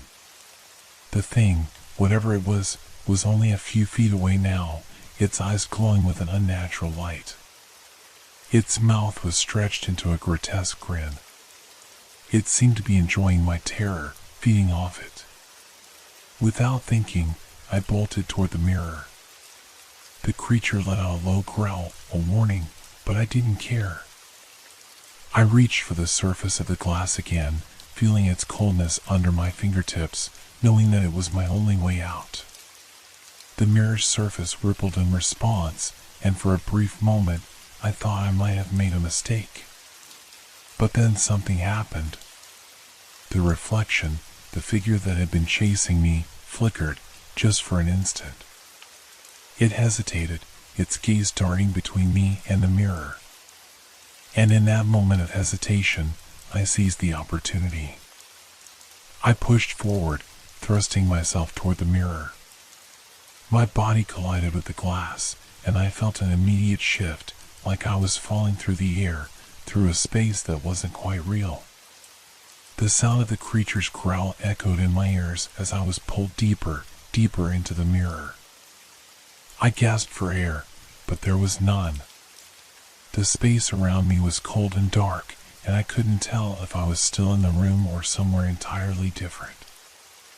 I had no idea where I was going, if I was even escaping at all. The world seemed to spin, disorienting and endless, as I felt myself being pulled further into the darkness. But then, just as quickly as it had started, the pull stopped. I stumbled, my feet finding solid ground beneath me. I looked around, my breath coming in ragged gasps, and saw that I was no longer in the room behind the bookshelf. I was in a hallway. It was dimly lit, but there was light, real light, that illuminated the cracked walls and worn floorboards. It felt familiar, but also wrong, like I had stepped into a version of the house that wasn't quite the one I knew. There was no sign of the creature, no sign of the mirror. But something told me that this place was far from safe. I took a few tentative steps forward, my heart still racing. The hallway stretched out in front of me, endless and silent. There were doors on either side, some cracked open, others closed tight. A sense of unease settled over me again, but this time it wasn't from the creature, it was something deeper, something more primal. I was still being haunted, and I didn't know how much longer I could keep running. The hallway seemed to stretch endlessly, twisting and turning as though it was trying to disorient me. Each step I took felt heavier, like the very air around me was thickening. My legs were shaking, but I kept moving, driven by a need to escape, to find any way out of this place. The silence was suffocating. No sound, save for my own breath, which came in ragged gasps. I couldn't hear the creature anymore, but I knew it wasn't far. The thought of it being behind me, waiting to strike, made my skin crawl. I had no idea what I had just stepped into, but I was sure it was far worse than anything I could imagine. I passed several doors along the hallway, each one slightly ajar, as if inviting me to look inside. But I didn't dare. I couldn't risk getting distracted, not with the feeling that something was watching me, tracking my every movement. Every corner I turned, every shadow I passed, felt like it might conceal a threat. But then, I heard something. A soft, distant whisper, just a breath against the air. It wasn't the creature's voice. This was different. Almost familiar. It sounded like someone calling my name. Henry. I stopped dead in my tracks, my heart skipping a beat. My name. It was impossible. I hadn't told anyone where I was staying, and yet there it was, clear as day. I spun around, searching the hallway, but there was no one there. The air was still, the shadows unmoving. I took a step back, my mind racing. What was that? A trick of the mind? Or was I hearing something else, something worse? The whisper came again, this time louder, more insistent. Henry, don't go. It's not safe here. A cold chill ran down my spine, and I took another step back, my hand brushing against the wall for support. The whisper was coming from somewhere deep within the hallway, further down, just out of sight. It was tempting to follow the voice, to search for the source of that haunting call, but I knew better. I had already made the mistake of trusting what I saw in the mirror. But the voice, it sounded so real, so desperate. Henry. I swallowed hard, forcing my legs to move, to keep walking away from the voice, away from whatever it was that was trying to pull me further into the darkness. But the hallway seemed endless, the walls stretching out farther than I thought was possible. The floor beneath my feet creaked and groaned, and I could feel the temperature drop with every passing second. Then, ahead, I saw something that made my blood run cold, a door, half open, glowing faintly. It was different from the others, almost as if it was waiting for me. And there, just beyond the doorframe, I saw it. A figure standing motionless in the shadows. I froze, my breath catching in my throat. It was the same figure from the mirror, the one that had reached out to me, the one that had smiled. But now it wasn't in the mirror. It was here, in this hallway, standing in front of that glowing door. The figure was impossibly tall, its form stretching unnaturally, as if it were not bound by the laws of reality. Its eyes gleamed with the same malevolent light I had seen before. It smiled that same twisted grin, its mouth widening impossibly wide, showing rows of sharp, jagged teeth. I couldn't breathe. I couldn't move.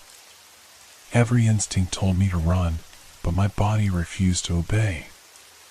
The creature took a step toward me, its slow, deliberate movements sending waves of terror crashing over me. Henry. The voice whispered again, but this time it was the creature speaking. It was mocking me now, its voice dripping with malice. You can't escape.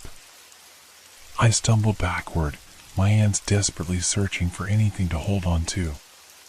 The walls pressed in on me, the darkness thickening. The door in front of me was my only chance. It was the only way out. With a burst of adrenaline, I forced myself to move. I ran, my feet pounding against the floor, the creature's laugh echoing behind me. I didn't dare look back. I just had to get to that door. It was the only thing that mattered. I reached it, my hand shaking as I grabbed the doorknob. The door swung open easily, and I rushed through, not daring to look behind me. I stumbled into another room, but this one was different. It was a simple, empty space, filled with nothing but a single, cracked window.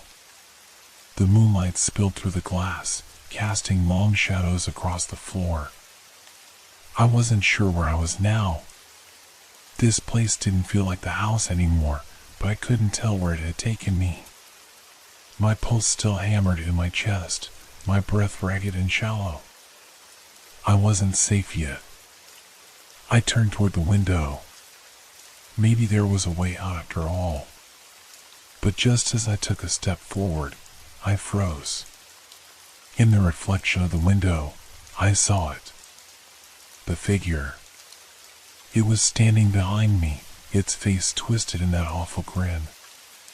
I had escaped the hallway, I had escaped the mirror, but it was still following me. And now, it wasn't in the mirror anymore. It was in the room with me. The smile widened.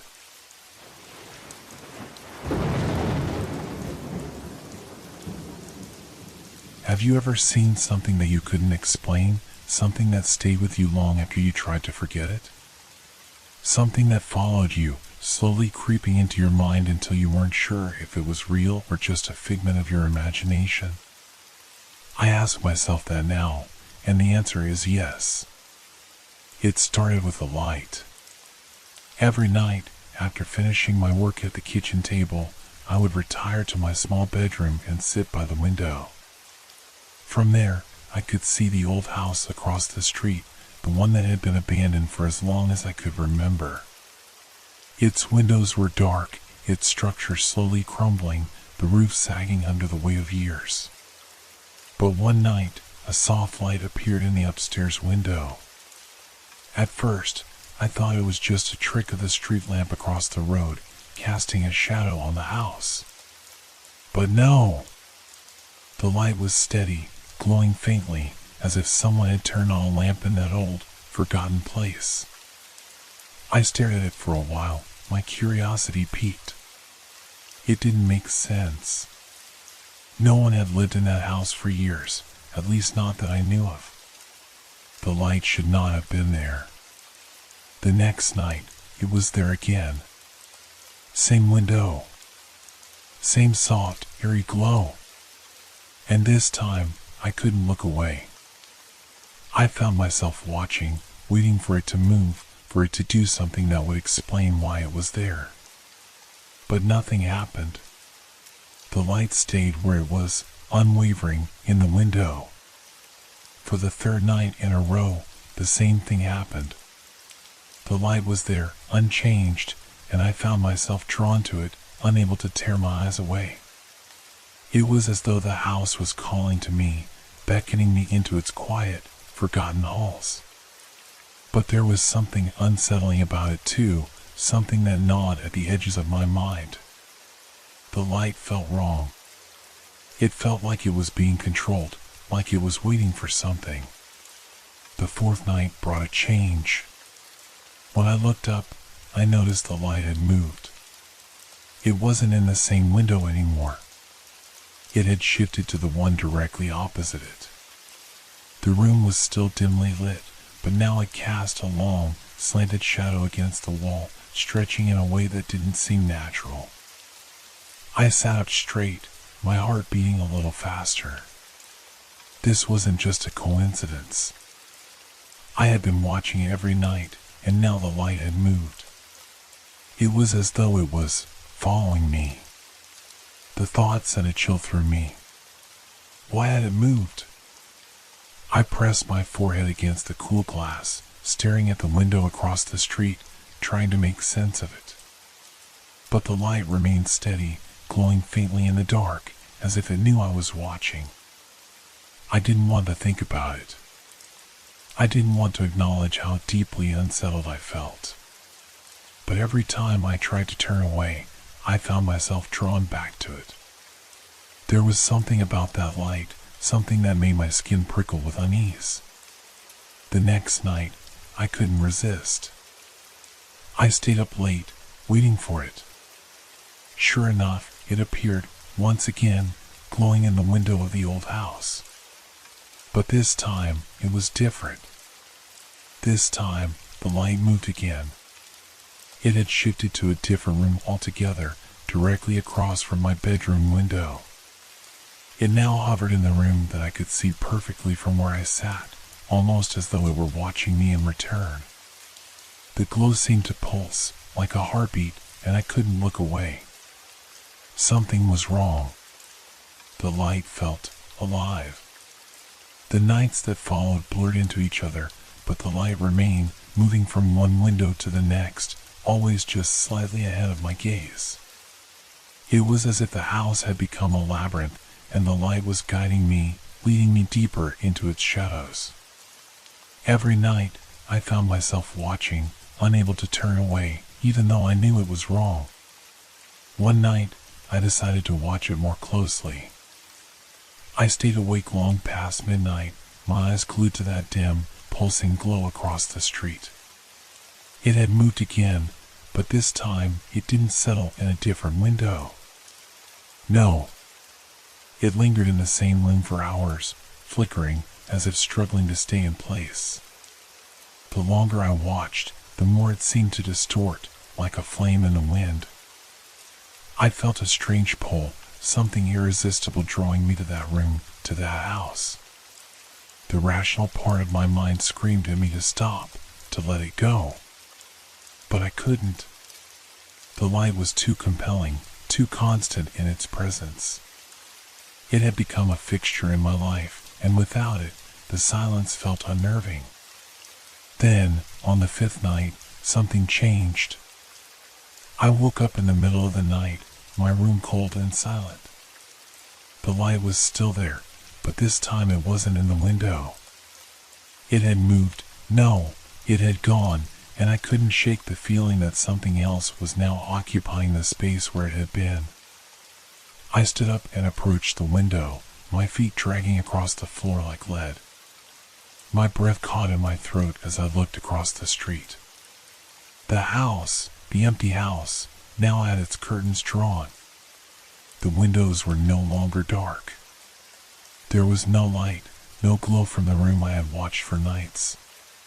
Just empty, quiet windows staring back at me as if the house itself had taken a deep breath and stopped breathing. But it didn't make sense. I had been watching it for hours before falling asleep. I was sure the light had been there when I drifted off. How could it have gone away so suddenly? Had someone entered the house? Had someone turned off the light?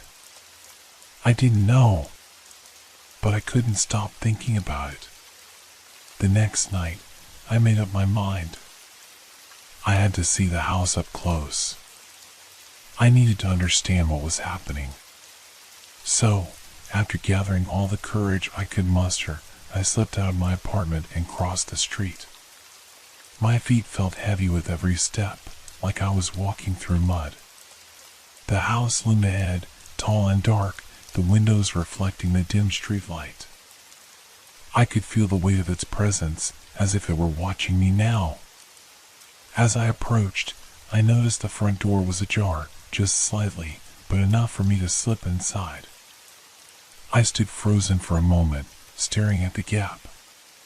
Something inside me told me to turn back, but I ignored it. I had to know what was inside.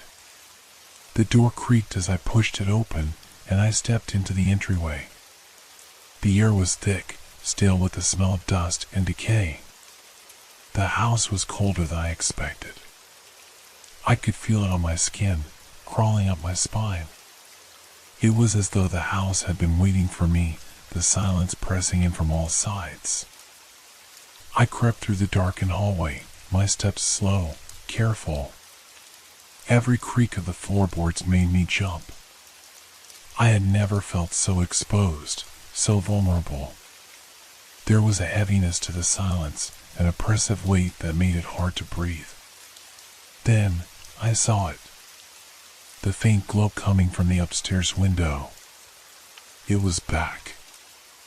I froze, my heart pounding in my chest. How could this be?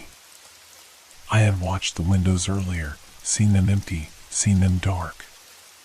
But now the light was there, once again, glowing softly in the same room where it had first appeared. It was the same, only different. It felt wrong. There was no comfort in the glow anymore, no warmth. It was cold, unnerving, like the house itself was alive, breathing with the light. I needed to leave, I realized, but I couldn't tear myself away. The light seemed to beckon me, urging me to come closer, to enter the room. It was as if it was waiting for me, expecting me. I wanted to run, but my legs felt rooted to the floor. I took a step forward, then another, my hands trembling. The stairs creaked under my weight as I ascended, each step slower than the last. My eyes never left the glow, which now seemed to flicker, as if aware of my presence, aware of my fear. When I reached the top of the stairs, I hesitated. The door to the room was slightly ajar, and through the crack, I could see the light spilling into the hallway. But there was something else. A shape. A shadow. It was moving inside. I stepped closer, barely breathing. The door creaked open under my touch. Inside the room, I saw it. The thing that had been controlling the light. A figure. A silhouette standing by the window, its back to me. It was tall, unnaturally tall, and its limbs stretched unnervingly long. I could feel its presence in the room, filling the space with a weight that was suffocating. And then it turned. The figure had no face. No features. Just a smooth, featureless void where a face should have been, like an endless black hole staring back at me. I didn't scream. I couldn't. I was frozen in place, my body betraying me. It raised one long arm, pointing directly at me. And the light flickered out. The room went dark, and I was alone with the thing, its presence closing in, suffocating the space around me. The door slammed shut behind me with a deafening thud, trapping me in the darkness with whatever it was that had been controlling the light. I couldn't move. I couldn't breathe. And then I heard it. A voice. "You're mine now." I screamed. I woke up on the floor, gasping for air, my heart hammering against my ribs. My vision was blurred, and for a moment, I didn't know where I was. My mind scrambled to piece things together. What had happened? The figure, the dark room, the light. I blinked and sat up, rubbing my face with shaking hands. My body ached as though I'd been pulled through a nightmare and left to die. The cold, thick air filled my lungs, and I could taste the dust in my mouth. I was still in the room, the same room where I had seen the figure. But it was different now. The space around me was quiet, too quiet. The faint light I had seen before, the one that had drawn me like a moth to a flame, was gone. For a brief, terrifying moment, I thought maybe I was still asleep. Maybe it had all been a dream. But when I stood up, the pain in my legs, the ache in my back, told me otherwise. I was awake. I was trapped. I stumbled to the window, my hands gripping the sill, as though the simple act of looking outside might somehow make me feel safer. But the world beyond the glass was just as dark, just as silent as the house around me. The streets were empty. The lights in the nearby buildings flickered dimly, as if they were also caught in the grip of whatever force had ensnared me here. But that wasn't what caught my attention. It was the reflection in the glass. At first, I thought it was just a trick of the light, a shadow passing by outside. But when I looked closer, I saw it. The same figure from before. It stood motionless behind me, its featureless face staring at me through the glass. I could feel its presence even before I turned around. Slowly, as if every movement was being weighed down by invisible chains, I spun around. But there was nothing there. The room was empty, save for me. The air hung heavy with a sense of being watched.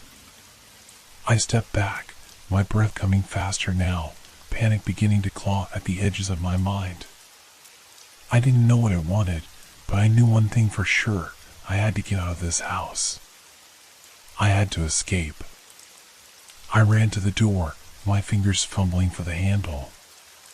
It turned easily, and I rushed into the hallway, my footsteps echoing in the silence. The house felt alive, its creaking walls seeming to shift, groaning under some unseen pressure.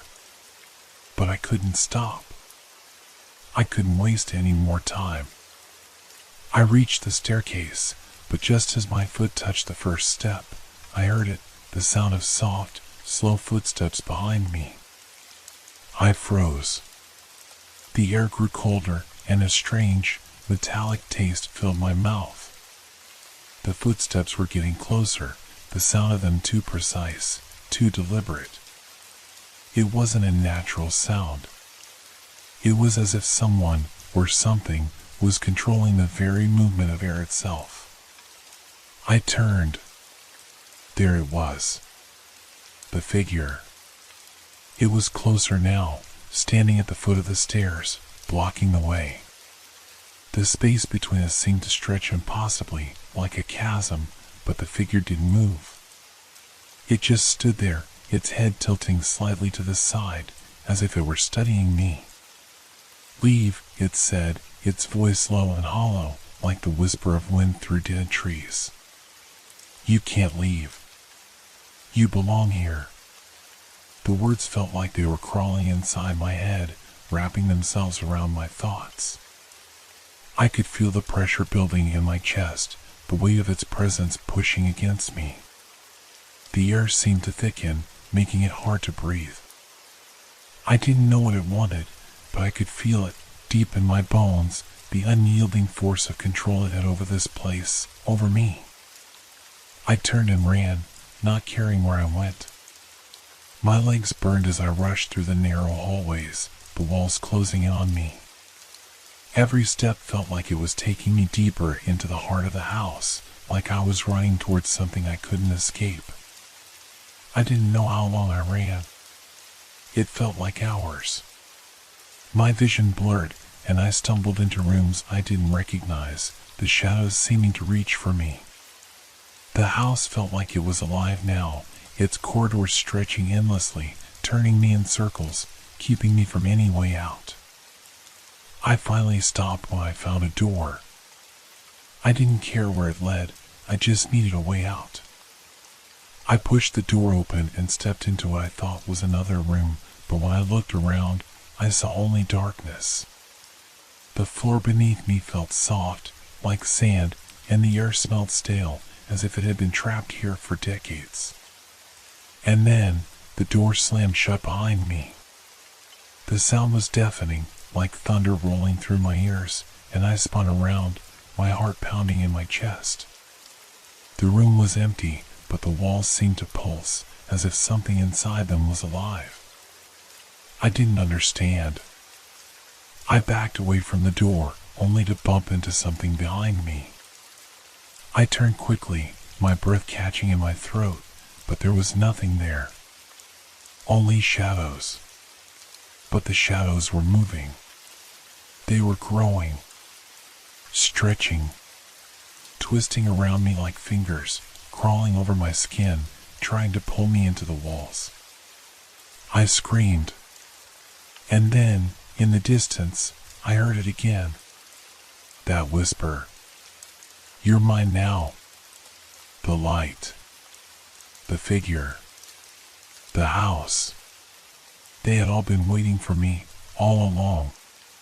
And now, there was no escape. The shadows closed in. I don't know how long I stood there, paralyzed by fear, my body trembling. The shadows swirled around me, their dark fingers creeping closer. The air was thick with the scent of decay, and the oppressive silence was broken only by the sound of my heart pounding in my ears. Then, as if time itself had stopped, I heard it again, the voice. Soft, but sharp enough to cut through the silence like a blade. Stay. The command was simple, but there was power in it. I felt it press down on me, as though the very air had become a weight I couldn't escape. My limbs felt heavy, like they belonged to someone else. Every instinct screamed at me to run, but the command was so strong, so undeniable, that I couldn't move. It was as though my own thoughts were no longer my own.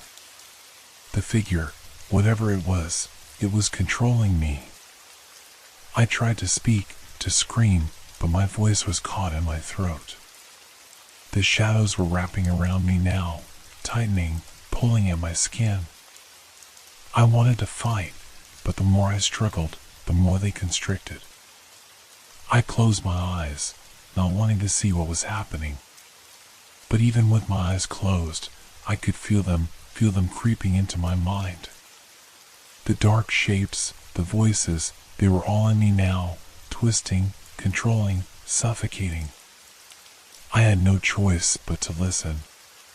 The whispers grew louder, like hundreds of voices murmuring in my ear, all saying the same thing over and over again. Stay. Stay. Stay. And then the room shifted. The walls, once solid and oppressive, began to fade, disintegrating into nothingness. The floor beneath me disappeared, and I felt myself falling into the void, the darkness swallowing me whole. There was no up, no down, no sense of direction. Just endless, suffocating blackness. I could feel the presence around me, the thing that had been controlling the light, the shadows, the house. It was all around me now, its form shifting and undulating like a wave in the dark. It was everywhere. And then, just as suddenly as it had all begun, everything stopped. The whispers died. The shadows faded. The pressure lifted. I was alone again. But it wasn't the kind of alone I had been before. The silence was different now, almost unnatural, as though the very air had changed. I couldn't feel the ground beneath me. I couldn't feel anything. I opened my eyes. What I saw didn't make sense. The room was gone. There was no longer any sign of the house, of the hallway, or the stairs. Instead, I found myself standing in the middle of a vast, empty space. There were no walls, no floor, no ceiling. Just endless nothingness stretching out in all directions. The only thing that existed in this void was a single, dim light.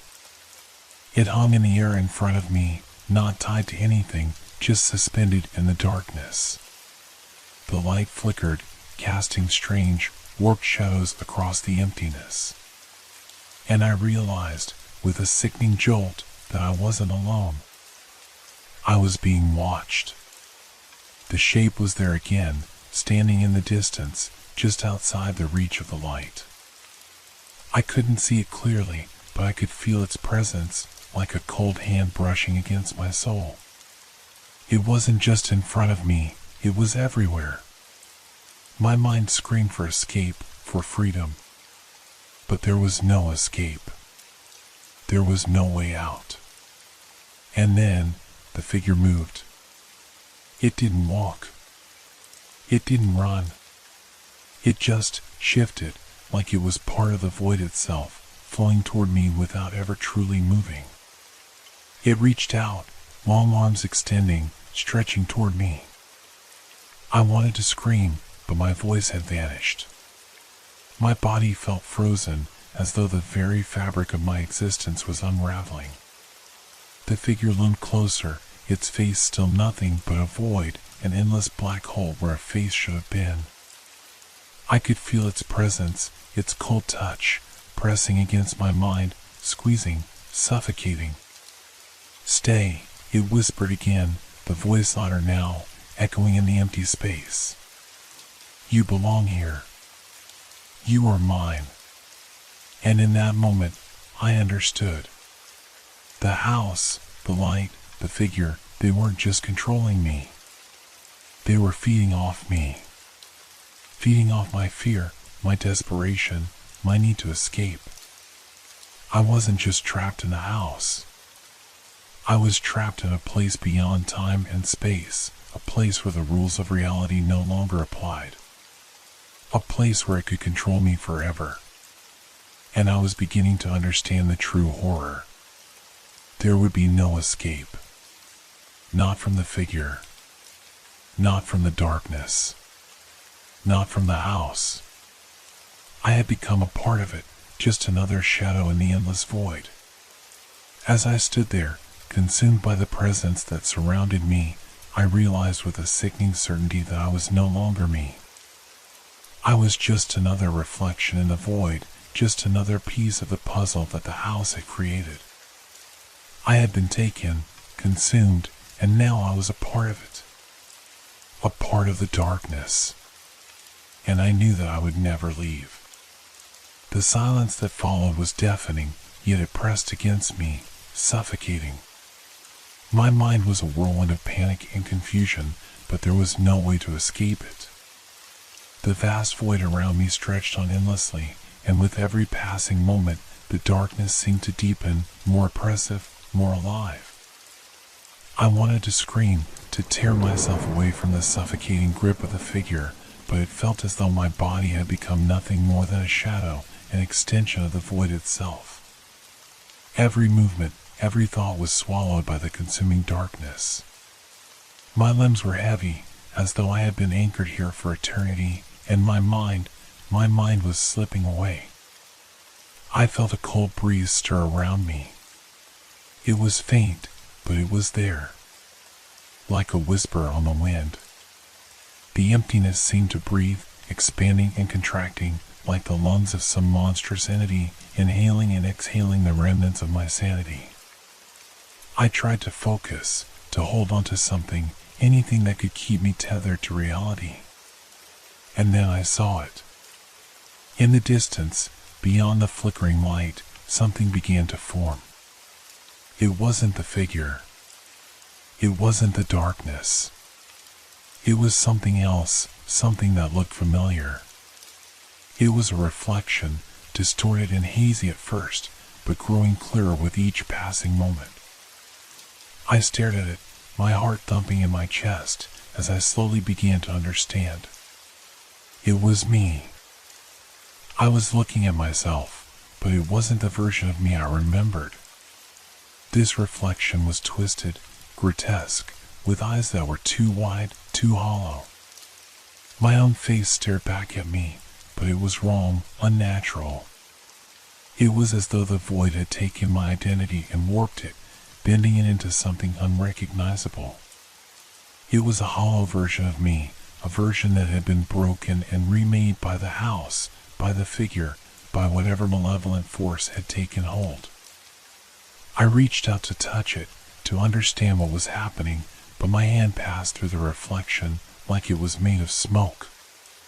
And yet, the reflection didn't disappear. It lingered, staring back at me with an intensity that sent chills down my spine. The voice returned, this time louder, sharper. "You are me now." The words echoed in the void, reverberating in my skull, filling every corner of my mind. It wasn't just the figure speaking anymore. It was us, me and the reflection, merged together in some horrific union. The figure, the shadows, the house, they had claimed me, and now they were in control. "You belong here," the voice whispered, growing softer now, almost affectionate. "This is your place. Your reflection will remain forever, and you will never leave." I tried to fight it, to deny it. This couldn't be real. I wasn't just a reflection.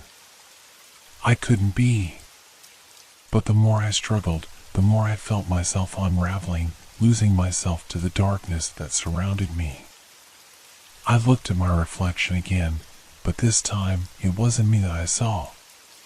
It was the figure, its hollow, empty face staring back at me, twisted into a grotesque parody of my own. It was laughing, but the sound was hollow, like a mocking whisper that filled every corner of the void. "You're part of it now," it said, "and there is no escaping. You will never leave. You will never be whole again." Tears welled in my eyes, but they didn't fall. They seemed to freeze in midair, suspended by the force of the figure's presence. It was as if my very existence was being held in place, controlled by the will of the house, the shadows, and whatever malevolent force had claimed me. I was the reflection. I had always been the reflection. The walls of the house, the figure, the light, the shadows, they had all been a part of this, part of the illusion that had been crafted around me. I wasn't just trapped in the house. I was trapped in the reflection, in the endless cycle of darkness and silence. I understood now. The house wasn't just a place. It was a prison, a place where it fed off the fear, the pain, the desperation of those it claimed. It didn't matter how many tried to escape. The house would take them, break them, and make them part of the endless cycle. I was just another soul, another reflection in the void, lost forever in the darkness. The figure's presence faded, but it didn't matter. It was always there, always watching, always waiting. And as I stood there, staring at the distorted version of myself, I knew there was no more fight left in me. There was nothing left to escape from. I had become a part of the house, and the house would never let me go. The darkness closed in once more, consuming everything.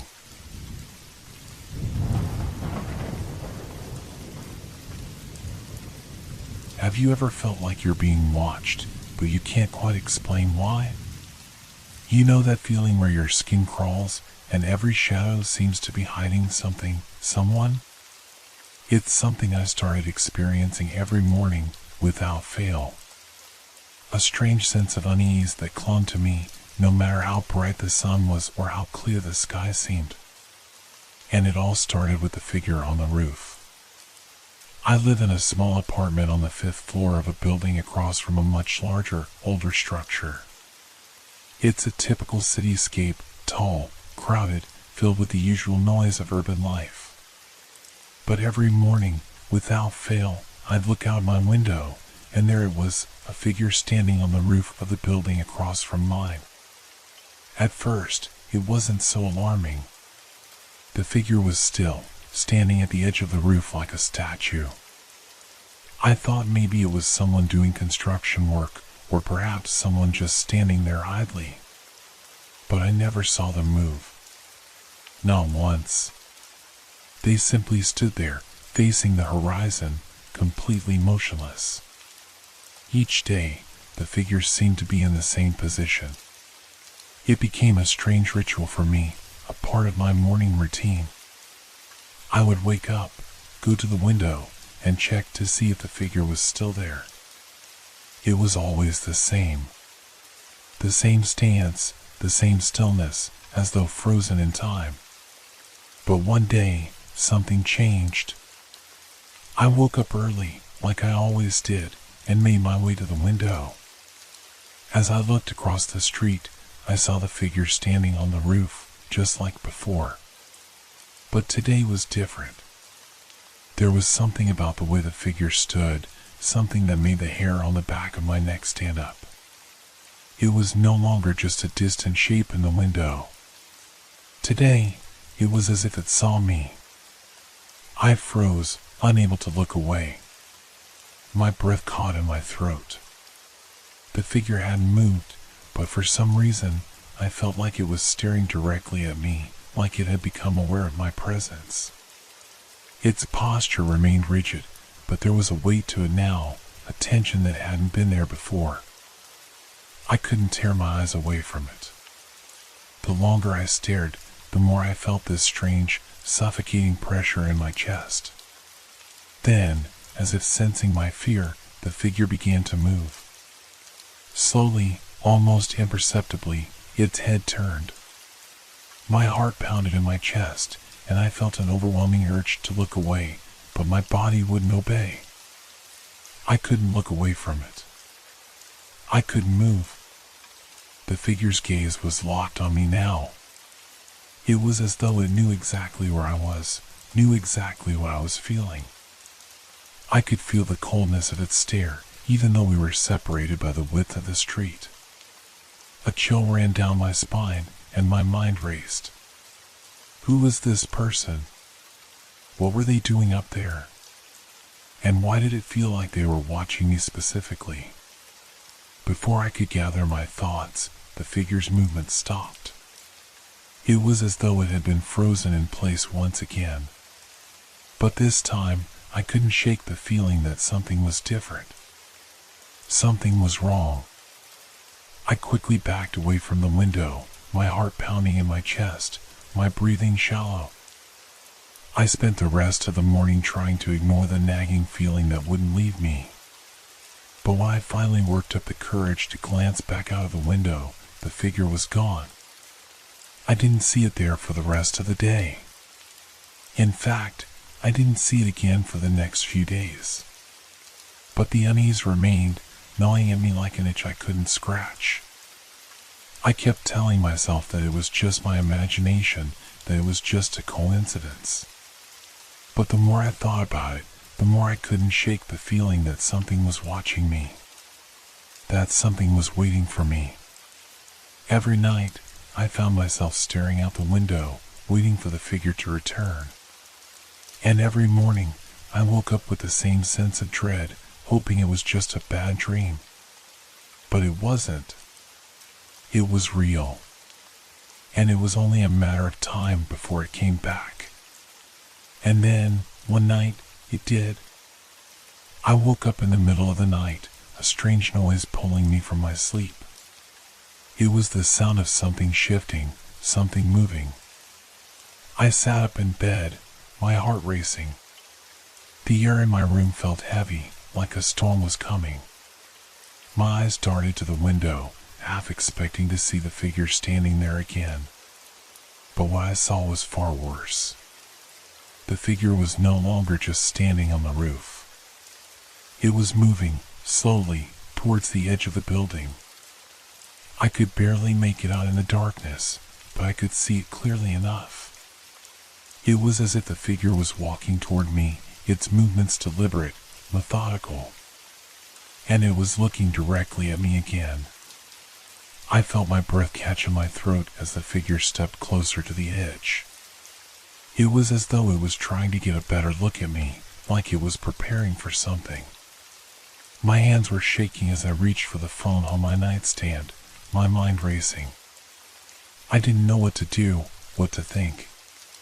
The figure was moving closer to the edge, and I felt a sudden, intense fear of what it might do. The next moment, the figure disappeared. It wasn't just the usual vanishing act. It was as though it had fallen from the roof, as if it had leapt into the night. I rushed to the window, but there was no sign of it. No movement. No sound. I didn't sleep that night. I couldn't.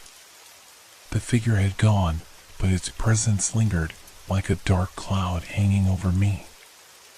I couldn't shake the feeling that it was still out there, waiting, watching. And then, a week later, I woke up again to find it back. But this time, it was closer than ever. The figure was closer than it had ever been before. It was no longer on the roof of the building across from mine. It was standing on the edge of the building, just one floor below the top. Its shape was clearer now, its features more defined in the morning light. But there was something about it that made my stomach churn. The figure wasn't standing still anymore. It was pacing back and forth along the edge of the roof, moving in a slow, deliberate manner. I could see its outline more clearly now, the silhouette of a person, but the way it moved was strange, unnatural. It seemed as if it was both part of the building and yet not part of it, as though it didn't belong in the world around it. My breath caught in my throat. I felt that familiar sense of being watched, but now it was more intense, more suffocating. The figure's movements grew more erratic, its pace quickening as if it had become aware of my presence again. I could feel my heartbeat echoing in my ears, each thud like a countdown to something I wasn't ready for. The figure stopped. For a long moment, it stood completely still, its gaze fixed on me through the glass of my window. It was as if time itself had stopped. I couldn't look away. I was rooted to the spot, my body trembling, my mind screaming at me to turn away, to close my eyes, to do anything to escape the weight of its gaze. But I couldn't. I didn't want to look, but I had to. And then, slowly, it lifted one arm. The motion was so deliberate, so controlled, that it sent a wave of cold terror down my spine. I thought it was reaching for something, perhaps a ledge, a window, or worse, me. But it wasn't. It was pointing. It was pointing directly at me. I could see its finger, long and unnaturally still, aimed directly at my apartment. I felt as though the figure had somehow pierced the very air between us with that gesture. The longer I stared at its finger, the more it felt like it was pulling me, drawing me in with a force I couldn't explain. I wanted to run, to hide, but I couldn't move. I couldn't tear my gaze away from the figure. The silence between us was suffocating. Then, the figure did something I hadn't expected. It smiled. Not in the way a person smiles, but in a cold, unsettling way. The corners of its mouth stretched upward, but its expression remained vacant, hollow. It was the kind of smile that spoke of something far more sinister than just a human face. I couldn't see its eyes, if it even had any. But I felt them. They were watching me, seeing through me. In that moment, I knew that the figure was no longer just an observer. It wasn't just some strange person on the roof. It was aware of me, and it was coming for me. The feeling of dread that had been building for so long was now unbearable. It was as if I had become the target, the prey in some twisted game I didn't understand. I backed away from the window, heart pounding, and in the distance, I could hear something. A sound that was faint at first, but quickly grew louder. It was the sound of footsteps. Heavy, deliberate steps. Steps that weren't coming from the roof, but from somewhere deeper, closer. I rushed to the door, my legs trembling, my mind racing. I couldn't stay here. I couldn't stay where it could see me.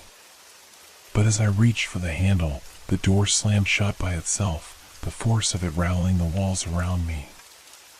I spun around, panic overtaking me, and looked back out the window. The figure had moved. It wasn't on the roof anymore. It was standing in the middle of the street, just below my apartment, staring up at me. I could hear the faint sound of breathing now. It was so close, so intimate. The air in the room felt thick, suffocating. The footsteps had stopped, but that sense of being pursued hadn't. It was as if I was surrounded, trapped. I had nowhere to run. The figure was everywhere, watching, waiting.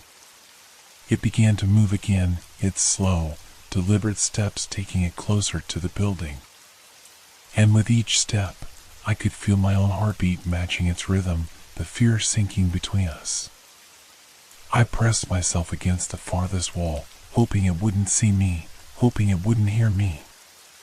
But then, the figure stopped moving. It had reached the base of the building, directly under my window. It was looking up at me, the silent promise of what would come next hanging in the air. And then, without warning, it turned away. My heart stopped. I didn't know what to think.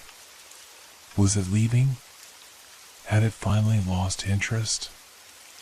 I cautiously approached the window, peering out from behind the curtains, trying to make sense of what had just happened. The figure was still standing in the street, but it wasn't facing my building anymore. It was staring at the dark alley behind the building, its form silhouetted against the dim light of the street lamps. And then, something even stranger happened.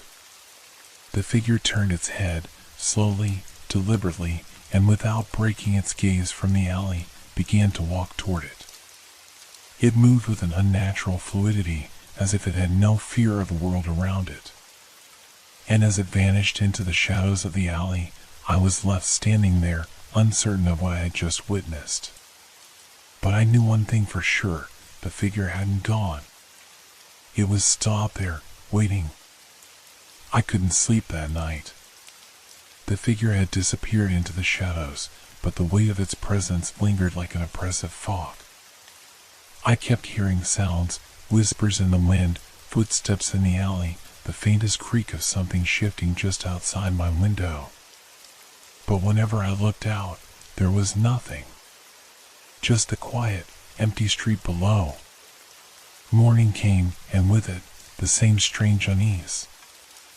I knew I had to leave the apartment, get away, if only for a while. I couldn't shake the feeling that the figure was still out there, somewhere, waiting. I rushed through my routine, grabbing my bag and hurrying down the stairs. But as I reached the front door, I froze. There, standing at the entrance of the building, was the figure. It wasn't on the roof, it wasn't in the street, it was right here. The same eerie stillness, the same unsettling gaze, as though it had been waiting for me to come outside. Its posture was different now, though. It was closer, almost too close. And yet, it stood perfectly still, just out of reach. I couldn't breathe. I could feel my legs shaking, my mind spiraling into panic. The figure didn't move.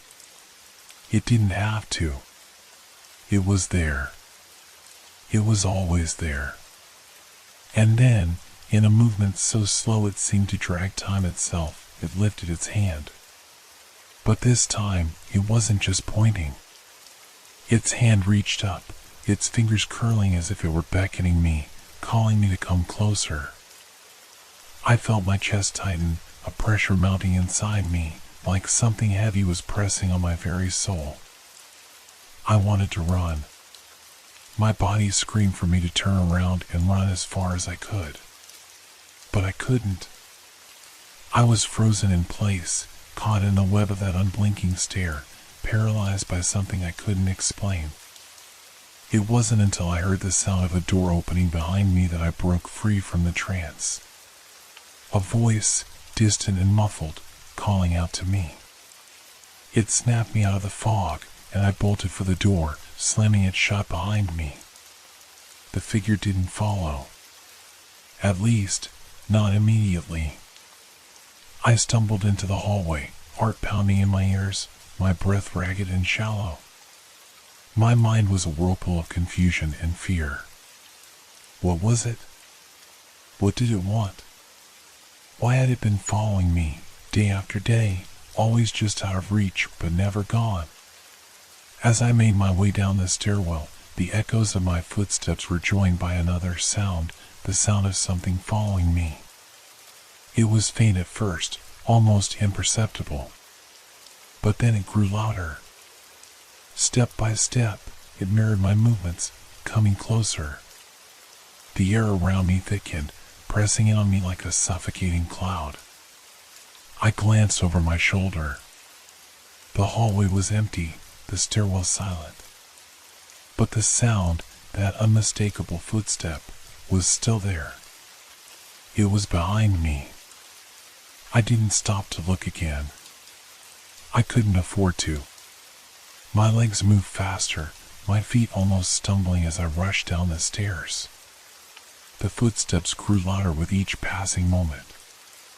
It was like a chase, a game, but I didn't know the rules. I burst out of the building and into the street, my mind still reeling, my body on autopilot. I had to get away. I had to leave. But when I turned the corner and glanced back, my heart stopped. There, standing at the entrance of the building, was the figure. But now it wasn't just standing still. It was walking toward me, its footsteps measured, its movements deliberate. It didn't seem to care about the people walking around me, oblivious to the nightmare unfolding. It was coming for me. I could feel the cold grip of panic squeezing tighter around me. My legs refused to carry me further. I was stuck, caught between the pull of the figure and the chaos of the city around me. And then, as if it had read my mind, the figure stopped. It was no longer moving, no longer chasing me. It simply stood there, in the middle of the street, staring at me. The figure was now unmistakably closer, and its eyes, if they could be called eyes, were locked on me with an intensity that was almost suffocating. It felt like time had stopped. The bustling world around me faded into the background. The people passing by didn't notice. No one seemed to see what I was seeing. No one seemed to care. But the figure, it knew. It knew I was the one it was waiting for. It wasn't following me anymore. It wasn't hunting me. It was choosing me. I stood there, paralyzed, unable to break the spell. And then, slowly, the figure raised its hand once more, not to beckon, but to point. This time, its finger was directed at me, at my very soul. It was as though it was laying claim to me. The silence stretched for what felt like an eternity, and in that silence, I knew. It wasn't over. The figure didn't speak. It didn't need to. But the message was clear. It wasn't just waiting. It was patient. It had all the time in the world. And I couldn't escape. The days that followed blurred together. I tried to go on with my life, going to work, interacting with people, pretending everything was normal. But it wasn't. It couldn't be. The figure was always in the back of my mind, its cold, unwavering gaze ever present. I tried to convince myself that it was just my imagination, some twisted product of stress and exhaustion. But each time I passed that building, I couldn't shake the feeling that it was waiting, that it was watching me. There were nights when I couldn't even bring myself to look out the window. The figure was always there, always in my peripheral vision, a silhouette in the distance. I could feel its eyes on me, even when I wasn't looking. And every time I looked away, I was sure it was closer. I couldn't stay in my apartment anymore. The walls felt like they were closing in, like the figure was in every room, in every shadow. I decided to take a trip, a weekend getaway, anything to escape. But as I packed my things, the sensation of being followed gnawed at me. I stepped out of my apartment and into the elevator, trying to shake the feeling that the figure was already standing outside my door, waiting for me to leave. But when the elevator doors closed, I saw something that froze me in place. A reflection. In the mirrored wall of the elevator, I saw the figure. It wasn't standing behind me. It wasn't even near me. It was inside the elevator. For a split second, I thought it was just my reflection, that I was imagining it. But no! The figure was real, standing there, staring at me with that same unblinking gaze. It wasn't moving. It wasn't trying to approach me. It was simply watching. I turned around quickly, my heart pounding in my chest. The elevator was empty. There was nothing behind me. Nothing at all. I looked back at the mirror, and the figure was gone. I could feel my hands shaking, my head spinning. Had I imagined it? Was it real? The reflection, had it been a trick of the light? The doors opened, and I rushed out, not daring to glance back. I didn't know what was happening to me. I couldn't trust my own mind anymore. I spent the weekend at a friend's place in another part of the city, but even there, the sense of unease followed me. Every time I looked out the window, every time I passed a reflective surface, I was sure I would see it again. The figure. And then, one night, as I lay in bed, trying to calm my racing thoughts, I heard a knock. Soft at first, then louder. It echoed through the room, rhythmic, persistent. I told myself it was just the wind, or a neighbor. But deep down, I knew it wasn't. The knocking continued, louder now, until it was as if the walls themselves were trembling. I knew where the sound was coming from. The window. The knocking was coming from the window. The sound was unmistakable, urgent, like it was trying to break through. I stood frozen, not daring to move. My mind screamed at me to do something, call someone, run, hide, but my body refused to obey. The knock was relentless, one after another, a pattern, a message, a warning. And then I heard something else. A voice, soft and distant, coming from just outside the window. It whispered my name. The voice calling my name wasn't just a whisper. It was clear, distinct, and it echoed in my mind long after it stopped. I didn't move. I didn't even breathe. The silence that followed was suffocating, thick with the weight of something wrong. I slowly approached the window, my pulse quickening with every step. I could hear my heart pounding in my ears, drowning out all other sounds. The knocking had stopped, but that voice, it lingered, like a shadow, haunting the air around me. When I finally reached the window, I pulled the curtain back just enough to peek outside. At first, there was nothing. Just the empty street, the faint glow of streetlights casting long shadows across the pavement. But then, slowly, I saw it. The figure. It was standing there, across the street, on the rooftop of the building opposite me. But this time, it wasn't just standing still. This time, it was looking directly at me. I felt a chill run down my spine, my body rigid with fear. Its gaze was more intense than ever before, and I could feel it seeping through the glass, as though it were invading my very thoughts. Its outline was shrouded in darkness, but its eyes, those eyes, were visible. Cold, empty, watching me with an intensity that made my stomach twist. And then, it did something it had never done before. It smiled. A slow, deliberate smile that stretched across its face, wide and unnatural. It wasn't a friendly smile. It wasn't even a human smile. It was a grin of something far darker, something that didn't belong in this world. I stumbled back from the window, my legs weak and unsteady. The figure's eyes were still on me, and that smile, it haunted me like an imprint burned into my mind. It was a reminder that I was no longer safe. That it was watching me, always watching me, waiting for the right moment to strike.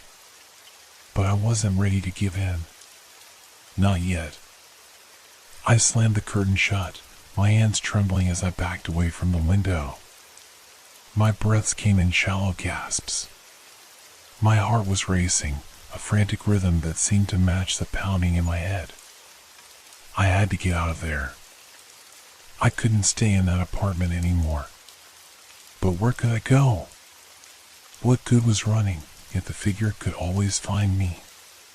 It had already shown that it could reach me no matter where I was. It could follow me, it could see me, and there was no escape. The fear was overwhelming, suffocating. The walls felt like they were closing in, the air thick and heavy, as if it was pressing down on me from all sides. And then, as I stood there, paralyzed by fear, I heard it again. The voice. This time, it was inside my head. It wasn't coming from outside the window. It wasn't from the street. It was in me. It whispered my name, but it wasn't just calling me. It was commanding me.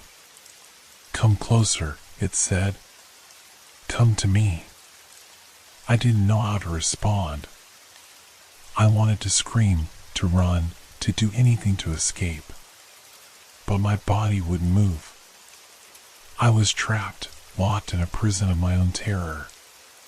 And then, in the silence that followed, I heard something I hadn't expected. A crack. The sound of something breaking. The glass. I turned around to see that the window, the very thing that had kept the figure out, was now shattered. It wasn't a loud, explosive shattering. It was subtle, almost like it was gradually giving way.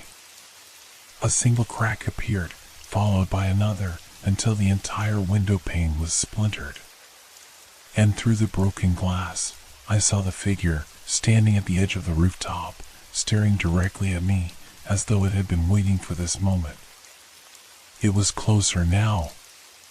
Much closer. The smile was gone. Its face was now expressionless, its eyes empty and dark. It no longer needed to beckon. It no longer needed to call my name. It had me. With one final, terrible step, it moved forward, crossing the distance between us in the blink of an eye. I couldn't look away. I couldn't tear my eyes off it. My body was frozen, my mind was racing, but nothing I did could break the hold it had over me. And then, it was standing right in front of me. In my room. The darkness was overwhelming. It was suffocating. I couldn't breathe, couldn't move. And then, in the deepest part of my mind, I realized the horrifying truth. The figure was never on the rooftop. It was never across the street. It had always been inside the room with me.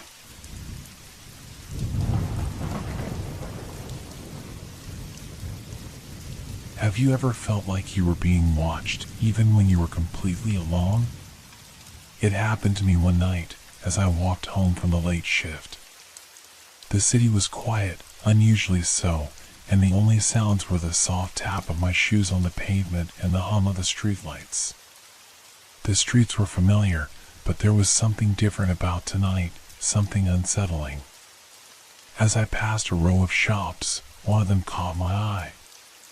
It was a small, old store with dark, reflective windows, the kind you wouldn't typically notice unless you were looking.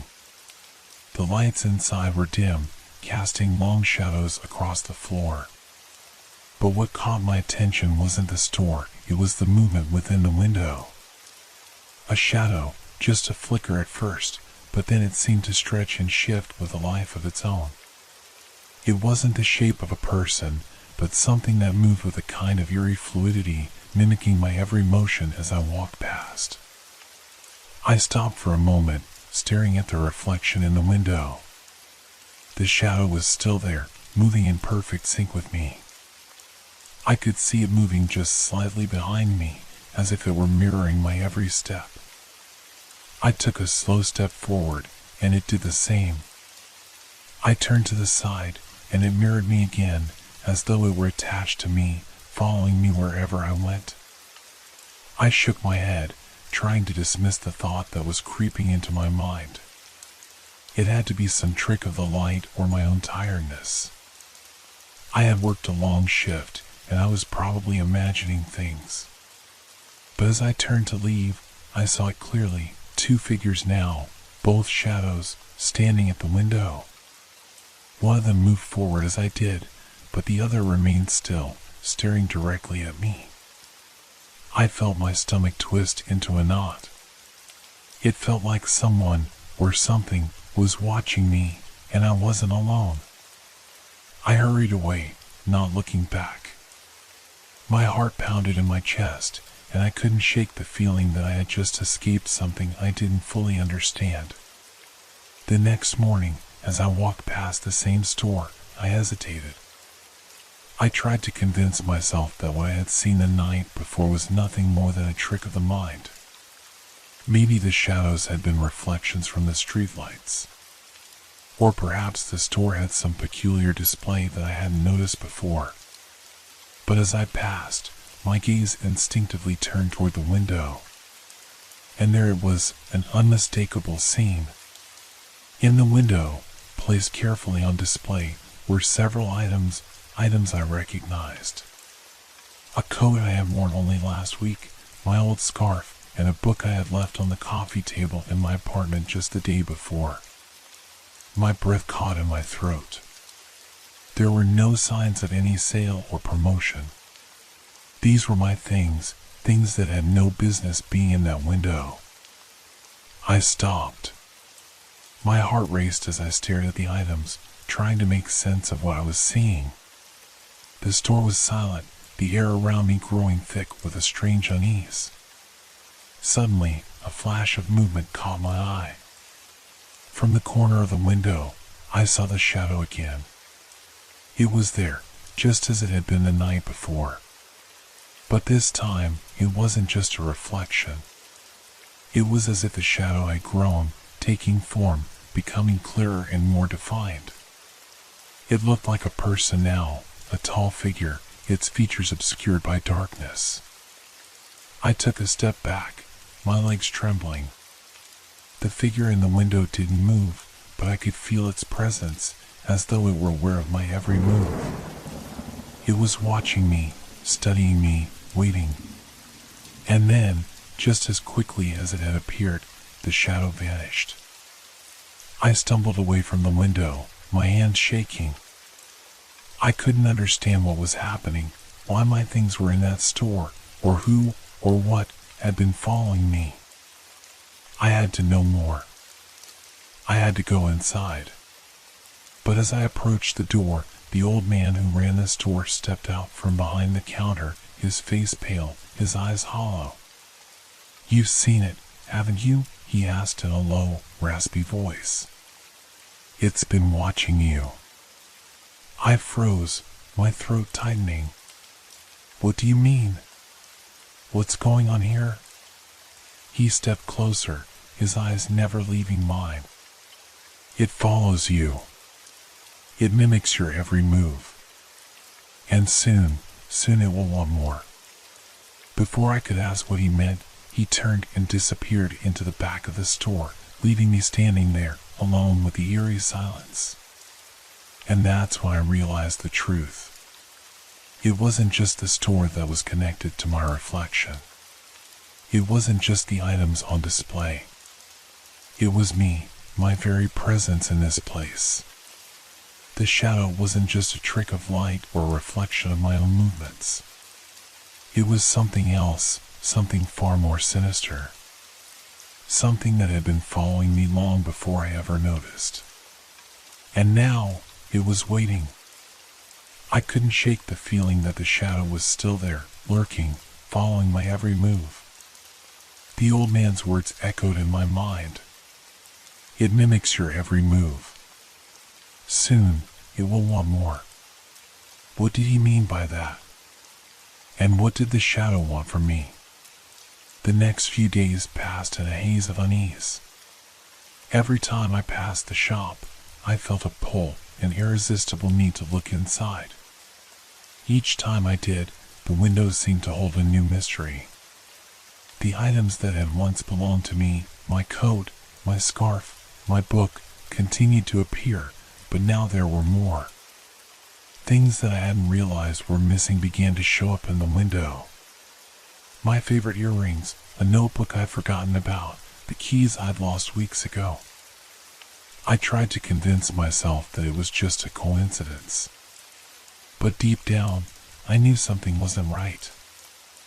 I couldn't escape the feeling that the items in that window were somehow connected to me, and that the shadow, the figure in the dark, was pulling the strings. One evening, I decided to confront it. I couldn't keep running away from whatever was happening. I had to understand what the shadow wanted and why it was so fixated on me. I gathered all the courage I could muster and made my way to the store. The door creaked as I pushed it open, and the smell of old wood and dust filled my nose. The shelves were lined with odd trinkets and objects, none of them particularly remarkable, yet they all seemed to hum with an unnatural energy. The old man wasn't behind the counter this time, but I could feel the presence of something watching me from the shadows. I moved cautiously through the aisles, my heart pounding in my chest. The deeper I ventured into the store, the more oppressive the atmosphere became. It was as if the very walls were closing in on me, the air growing thick and heavy with a sense of impending doom. Then, I saw it. At the back of the store, there was a narrow hallway that led to a small room. The door to the room was ajar, and as I approached, I felt an overwhelming pull to go inside. I had to know what was in there. I stepped forward, my hand reaching for the door handle, but before I could touch it, a voice stopped me. "You shouldn't go in there." The old man's voice came from behind me, soft yet firm. I spun around to face him. He was standing near the counter, his pale face shadowed by the dim light. His eyes were wide with fear. "You've already seen too much," he said. "It's not just the store that's haunted. It's the things, the memories. The shadow, it's not just mimicking you. It's taking you." I stared at him, unable to speak. What was he talking about? Taking me? The old man stepped closer, his hands trembling. "The shadow doesn't just follow. It collects. It takes parts of you, your memories, your essence. Every item in that window was once yours, but now it's a part of it. And soon, it will want more than just your things." My mind raced. I glanced back at the dark hallway, the room beyond it seeming to pulse with an otherworldly energy. "It's not just mimicking me. It's taking me." I had to get out of there. I turned and bolted for the door, my feet stumbling over the uneven floor. But as I reached the threshold, I felt a cold hand on my shoulder. The voice behind me was low, almost a whisper, but it sent chills down my spine. "You can't escape it." I spun around, but no one was there. I rushed out of the store, my breath coming in short gasps. I had to get home, to get away from this nightmare. But as I stepped onto the street, I felt a sudden stillness in the air. The city around me seemed eerily quiet, as if time itself had stopped. I glanced up at the shop's window, and there it was, my reflection. But it wasn't just me. The shadow was standing there, watching me, its dark form stretching out across the window. This time, it didn't just mimic me. It moved on its own, shifting and twisting as though it were alive. I turned and ran, not looking back. I could feel its presence following me, lurking just out of sight, waiting for me to make the wrong move. And then, as I rounded a corner, I saw something that made my heart stop. There, in the reflection of the shop window, was a figure standing beside me. But it wasn't me. It was the shadow. It had taken my place. I screamed and stumbled backward, but the figure in the window didn't move. It just stood there, its eyes, if you could call them eyes, fixed on me, as if waiting for me to come closer. And I realized, with a sickening certainty, that it wasn't just mimicking me anymore. It had become me. The shadow had taken my place, and I had become the one trapped behind the glass. I didn't know how to get out. I didn't know if I ever would. But I knew one thing for sure. It was still watching.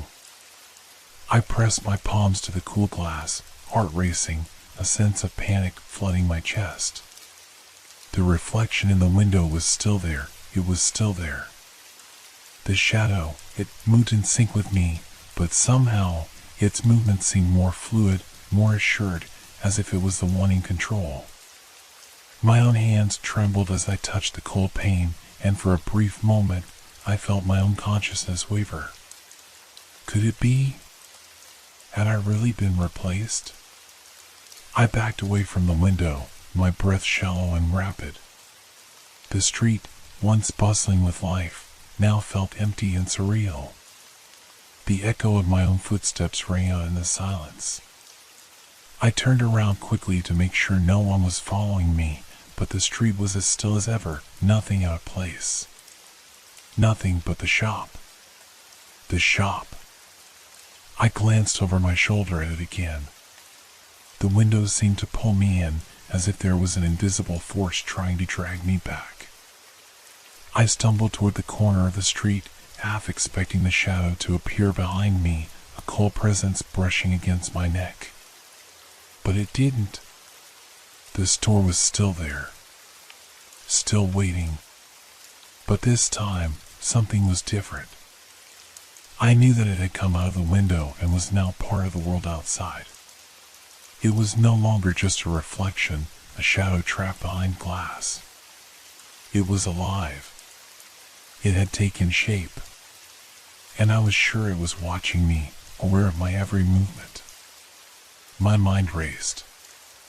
I had to escape. I had to leave. But I knew I couldn't hide from something that wasn't bound by the same rules as the rest of us. The shadow didn't follow a path. It moved in ways that didn't make sense, slipping between worlds, lingering just beyond the edge of reality.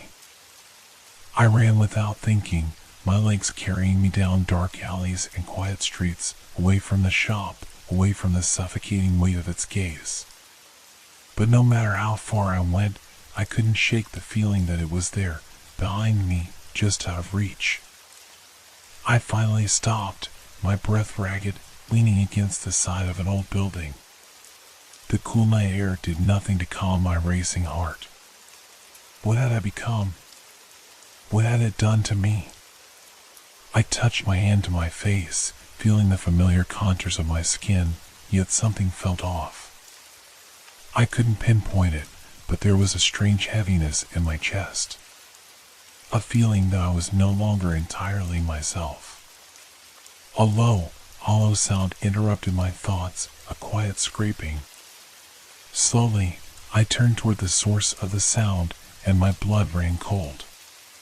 In the distance, I saw it. The shadow. It moved like a whisper through the darkness, its form twisting, stretching like it was trying to form itself into something, or someone. It was no longer confined to the shop or the window. It was here. And it was closer than I thought. With every step, it seemed to grow more defined, its edges sharp against the dim light of the street. I could see it clearly now, and it was as if my own reflection had come to life and was walking toward me. The longer I stared, the more I saw, my face staring back at me from its shadowy form, distorted, not quite mine, but somehow still familiar. And in those shadowy eyes, I saw emptiness. A void that stretched far beyond the limits of this world. A place that no one should venture. I felt an overwhelming sense of dread, as if all the air had been sucked out of my lungs. My heart thundered in my chest, but my body felt frozen, paralyzed by fear. And then it smiled. It wasn't a smile that anyone would recognize, not the smile of a person who had once stood where I stood. No, this was a grin born of something far darker. A grin that had no place in this world, no place on a human face. I turned and bolted. I didn't care where I was going anymore, I just needed to get away. Every breath felt like it was being ripped from me as I ran blindly, not stopping to think, not daring to look back. But as I rounded another corner, I collided with something, someone. I staggered back, heart nearly stopping in my chest. A woman stood before me, her eyes wide with fear, her face pale. She was trembling, but her gaze wasn't on me. She was looking at the shadow. The thing that had replaced me. I opened my mouth to speak, to shout, but no words came. My throat was dry, my voice stuck somewhere deep inside. The woman turned slowly, her eyes fixed on the dark figure that loomed behind me. Her breath quickened, and I could see the panic rising in her chest. But it wasn't the fear of someone seeing a stranger in the street. No. This fear was deeper. She knew. She knew what I had become. And then, without a word, she turned and fled. I was alone again. Except for the shadow.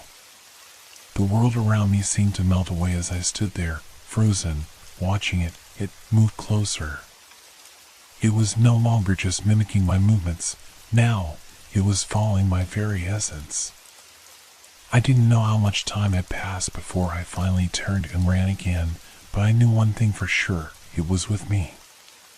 And no matter how fast I ran, it would always be just behind me, taking everything I once was, piece by piece.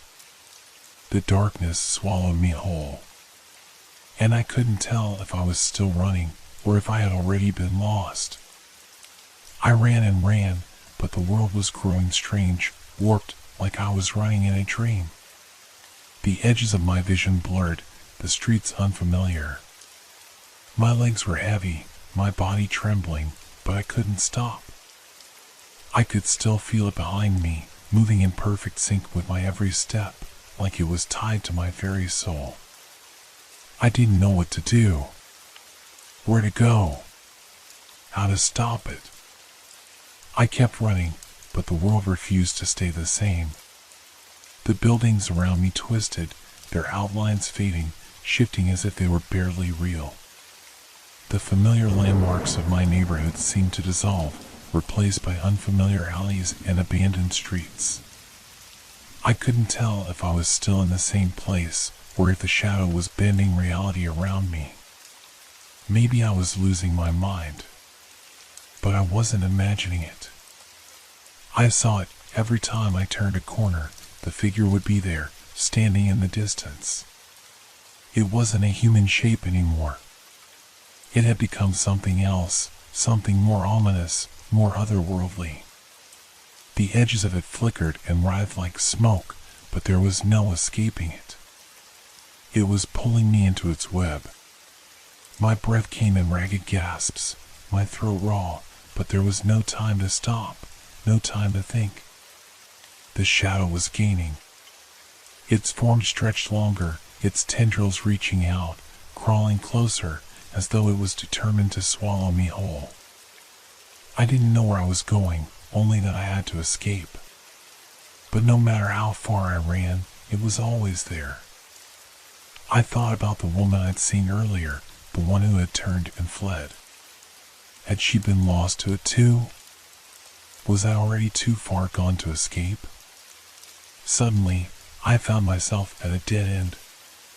The alley was narrow, blocked by a high, crumbling wall. There was no way forward. I whipped around, desperate to find another route, but there it was, right behind me. It was no longer just a shadow. It had become a presence, a weight in the air, pressing on me from all sides. I could hear my heartbeat in my ears, so loud it drowned out everything else. I couldn't breathe, couldn't think, couldn't. It reached out. Not with a hand, but with something far worse, a cold, void-like pull that seemed to drag at the very core of me. The shadow engulfed everything, every sound, every thought, every sense. I couldn't escape. And then, in the darkness, I saw something that made my blood run cold, my reflection. Not the reflection of me as I had been, but a twisted version of myself, pale and hollow, with eyes that seemed to stretch beyond my own, staring at me with an expression I couldn't even begin to understand. I backed away, stumbling, but the reflection moved with me. It was as though it was no longer mine, it was something else. Something that had replaced me. And just as I felt myself being pulled into it, I realized the truth. The reflection wasn't just in the shadow, it was me. But not anymore. I wasn't the one in control. It was. I had no idea how much time had passed. How long had I been standing there, caught between the shadow and the twisted version of myself staring back at me? My body felt numb, frozen in place as if the darkness had sealed me in. The world outside was gone. Everything that I had known, everything that had once felt safe, was now a distant memory, fading away as the shadow consumed everything. I no longer felt the weight of the ground beneath my feet, nor the cold air around me. There was only the reflection, and it wasn't just watching me anymore. It was me. It smiled. A cruel, wicked smile that stretched wider than any human face should ever be able to manage. "You can't escape," it whispered, its voice a hollow echo of my own. The words chilled me to my core. My heart hammered in my chest, and I tried to step back, to tear myself away from the nightmare that was unfolding before me, but I was stuck. Trapped in a reflection, trapped in the shadow. A place that no one should venture. I felt an overwhelming sense of dread, as if all the air had been sucked out of my lungs. My heart thundered in my chest, but my body felt frozen, paralyzed by fear. And then it smiled. It wasn't a smile that anyone would recognize, not the smile of a person who had once stood where I stood. No, this was a grin born of something far darker. A grin that had no place in this world, no place on a human face. I turned and bolted. I didn't care where I was going anymore, I just needed to get away. Every breath felt like it was being ripped from me as I ran blindly, not stopping to think, not daring to look back. But as I rounded another corner, I collided with someone. I staggered back, heart nearly stopping in my chest. A woman stood before me, her eyes wide with fear, her face pale. She was trembling, but her gaze wasn't on me. She was looking at the shadow, the thing that had replaced me. I opened my mouth to speak, to shout, but no words came. My throat was dry, my voice stuck somewhere deep inside. The woman turned slowly, her eyes fixed on the dark figure that loomed behind me. Her breath quickened, and I could see the panic rising in her chest. But it wasn't the fear of someone seeing a stranger in the street. No. This fear was deeper. She knew. She knew what I had become. And then, without a word, she turned and fled. I was alone again. Except for the shadow. The world around me seemed to melt away as I stood there, frozen, watching it. It moved closer. It was no longer just mimicking my movements. Now, it was following my very essence. I didn't know how much time had passed before I finally turned and ran again, but I knew one thing for sure, it was with me. And no matter how fast I ran, it would always be just behind me, taking everything I once was, piece by piece. The darkness swallowed me whole. And I couldn't tell if I was still running, or if I had already been lost. I ran and ran, but the world was growing strange, warped, like I was running in a dream. The edges of my vision blurred, the streets unfamiliar. My legs were heavy, my body trembling, but I couldn't stop.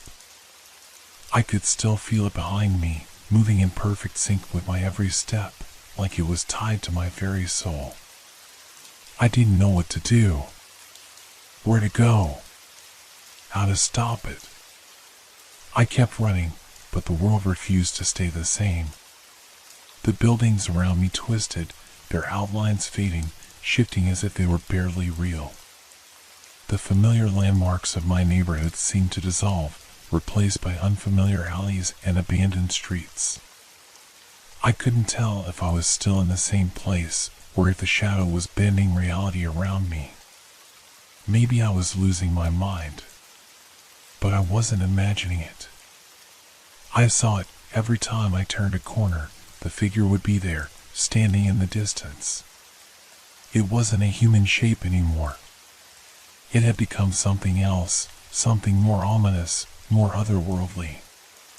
The edges of it flickered and writhed like smoke, but there was no escaping it.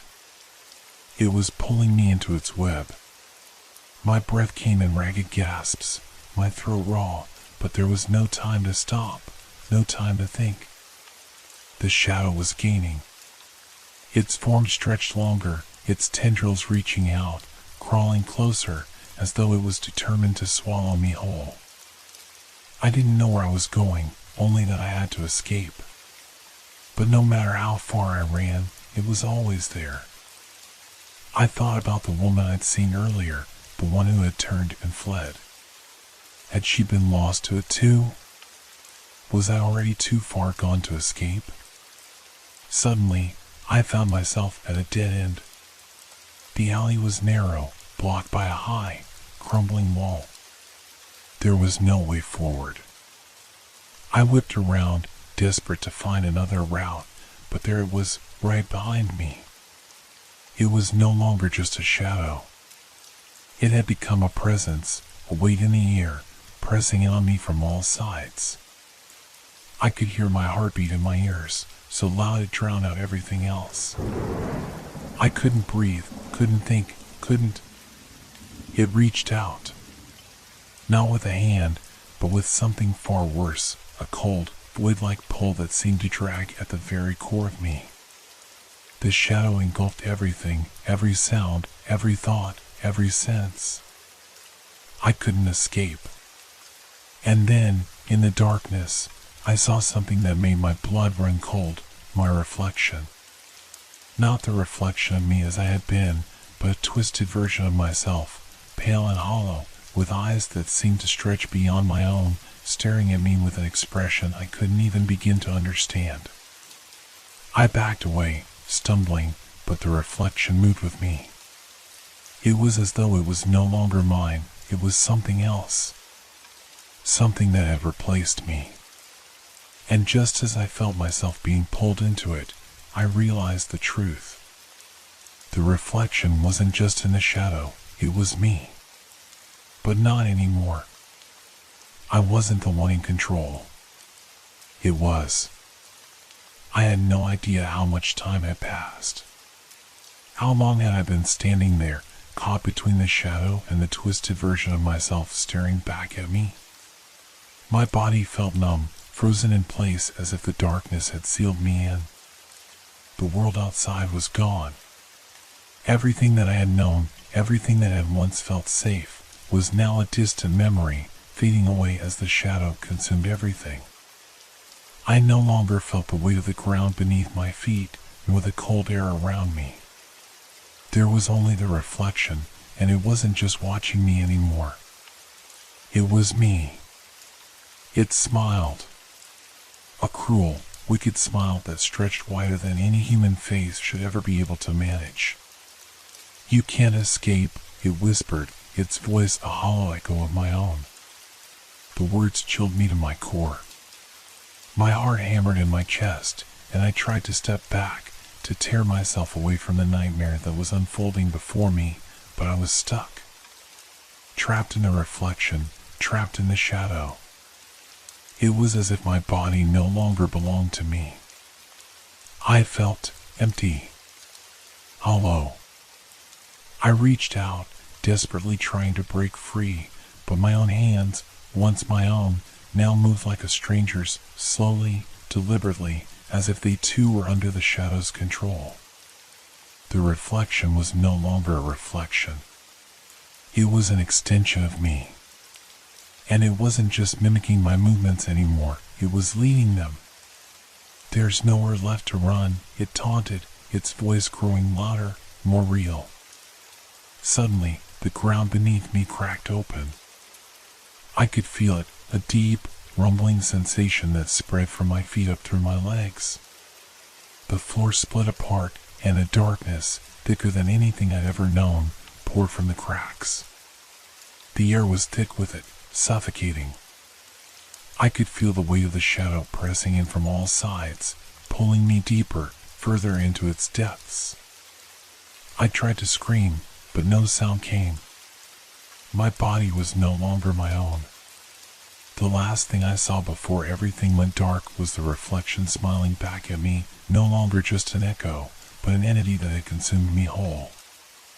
And then, nothing. The darkness held me in its embrace, suffocating, timeless. How long had it been since I last saw the light? How long had it been since I last felt like myself? Time had no meaning anymore. I was no longer sure what was real. And then, in the distance, I saw something, a flicker of light. It was faint at first, like a candle's flame on a windless night, but it grew brighter. It was familiar. A memory I couldn't place, but one that tugged at something deep inside me. I reached out, instinctively, trying to grasp it. As my fingers touched the light, I felt a strange shift. It wasn't the shadow that had pulled me into this dark place, it was me that had walked in. I was the one who had given the shadow power. I was the one who had allowed it to consume me. And now, perhaps, I could take it back. The light pulsed, brighter and stronger, and for the first time in what felt like forever, I was free. But I was no longer the same. I could still feel the shadow, its presence a constant hum beneath my skin, lurking just out of sight. I wasn't sure if I would ever be completely free of it. But as I stood there, in the light, I realized one thing: the shadow had never truly left me. It was part of me now, and I would carry it with me, always.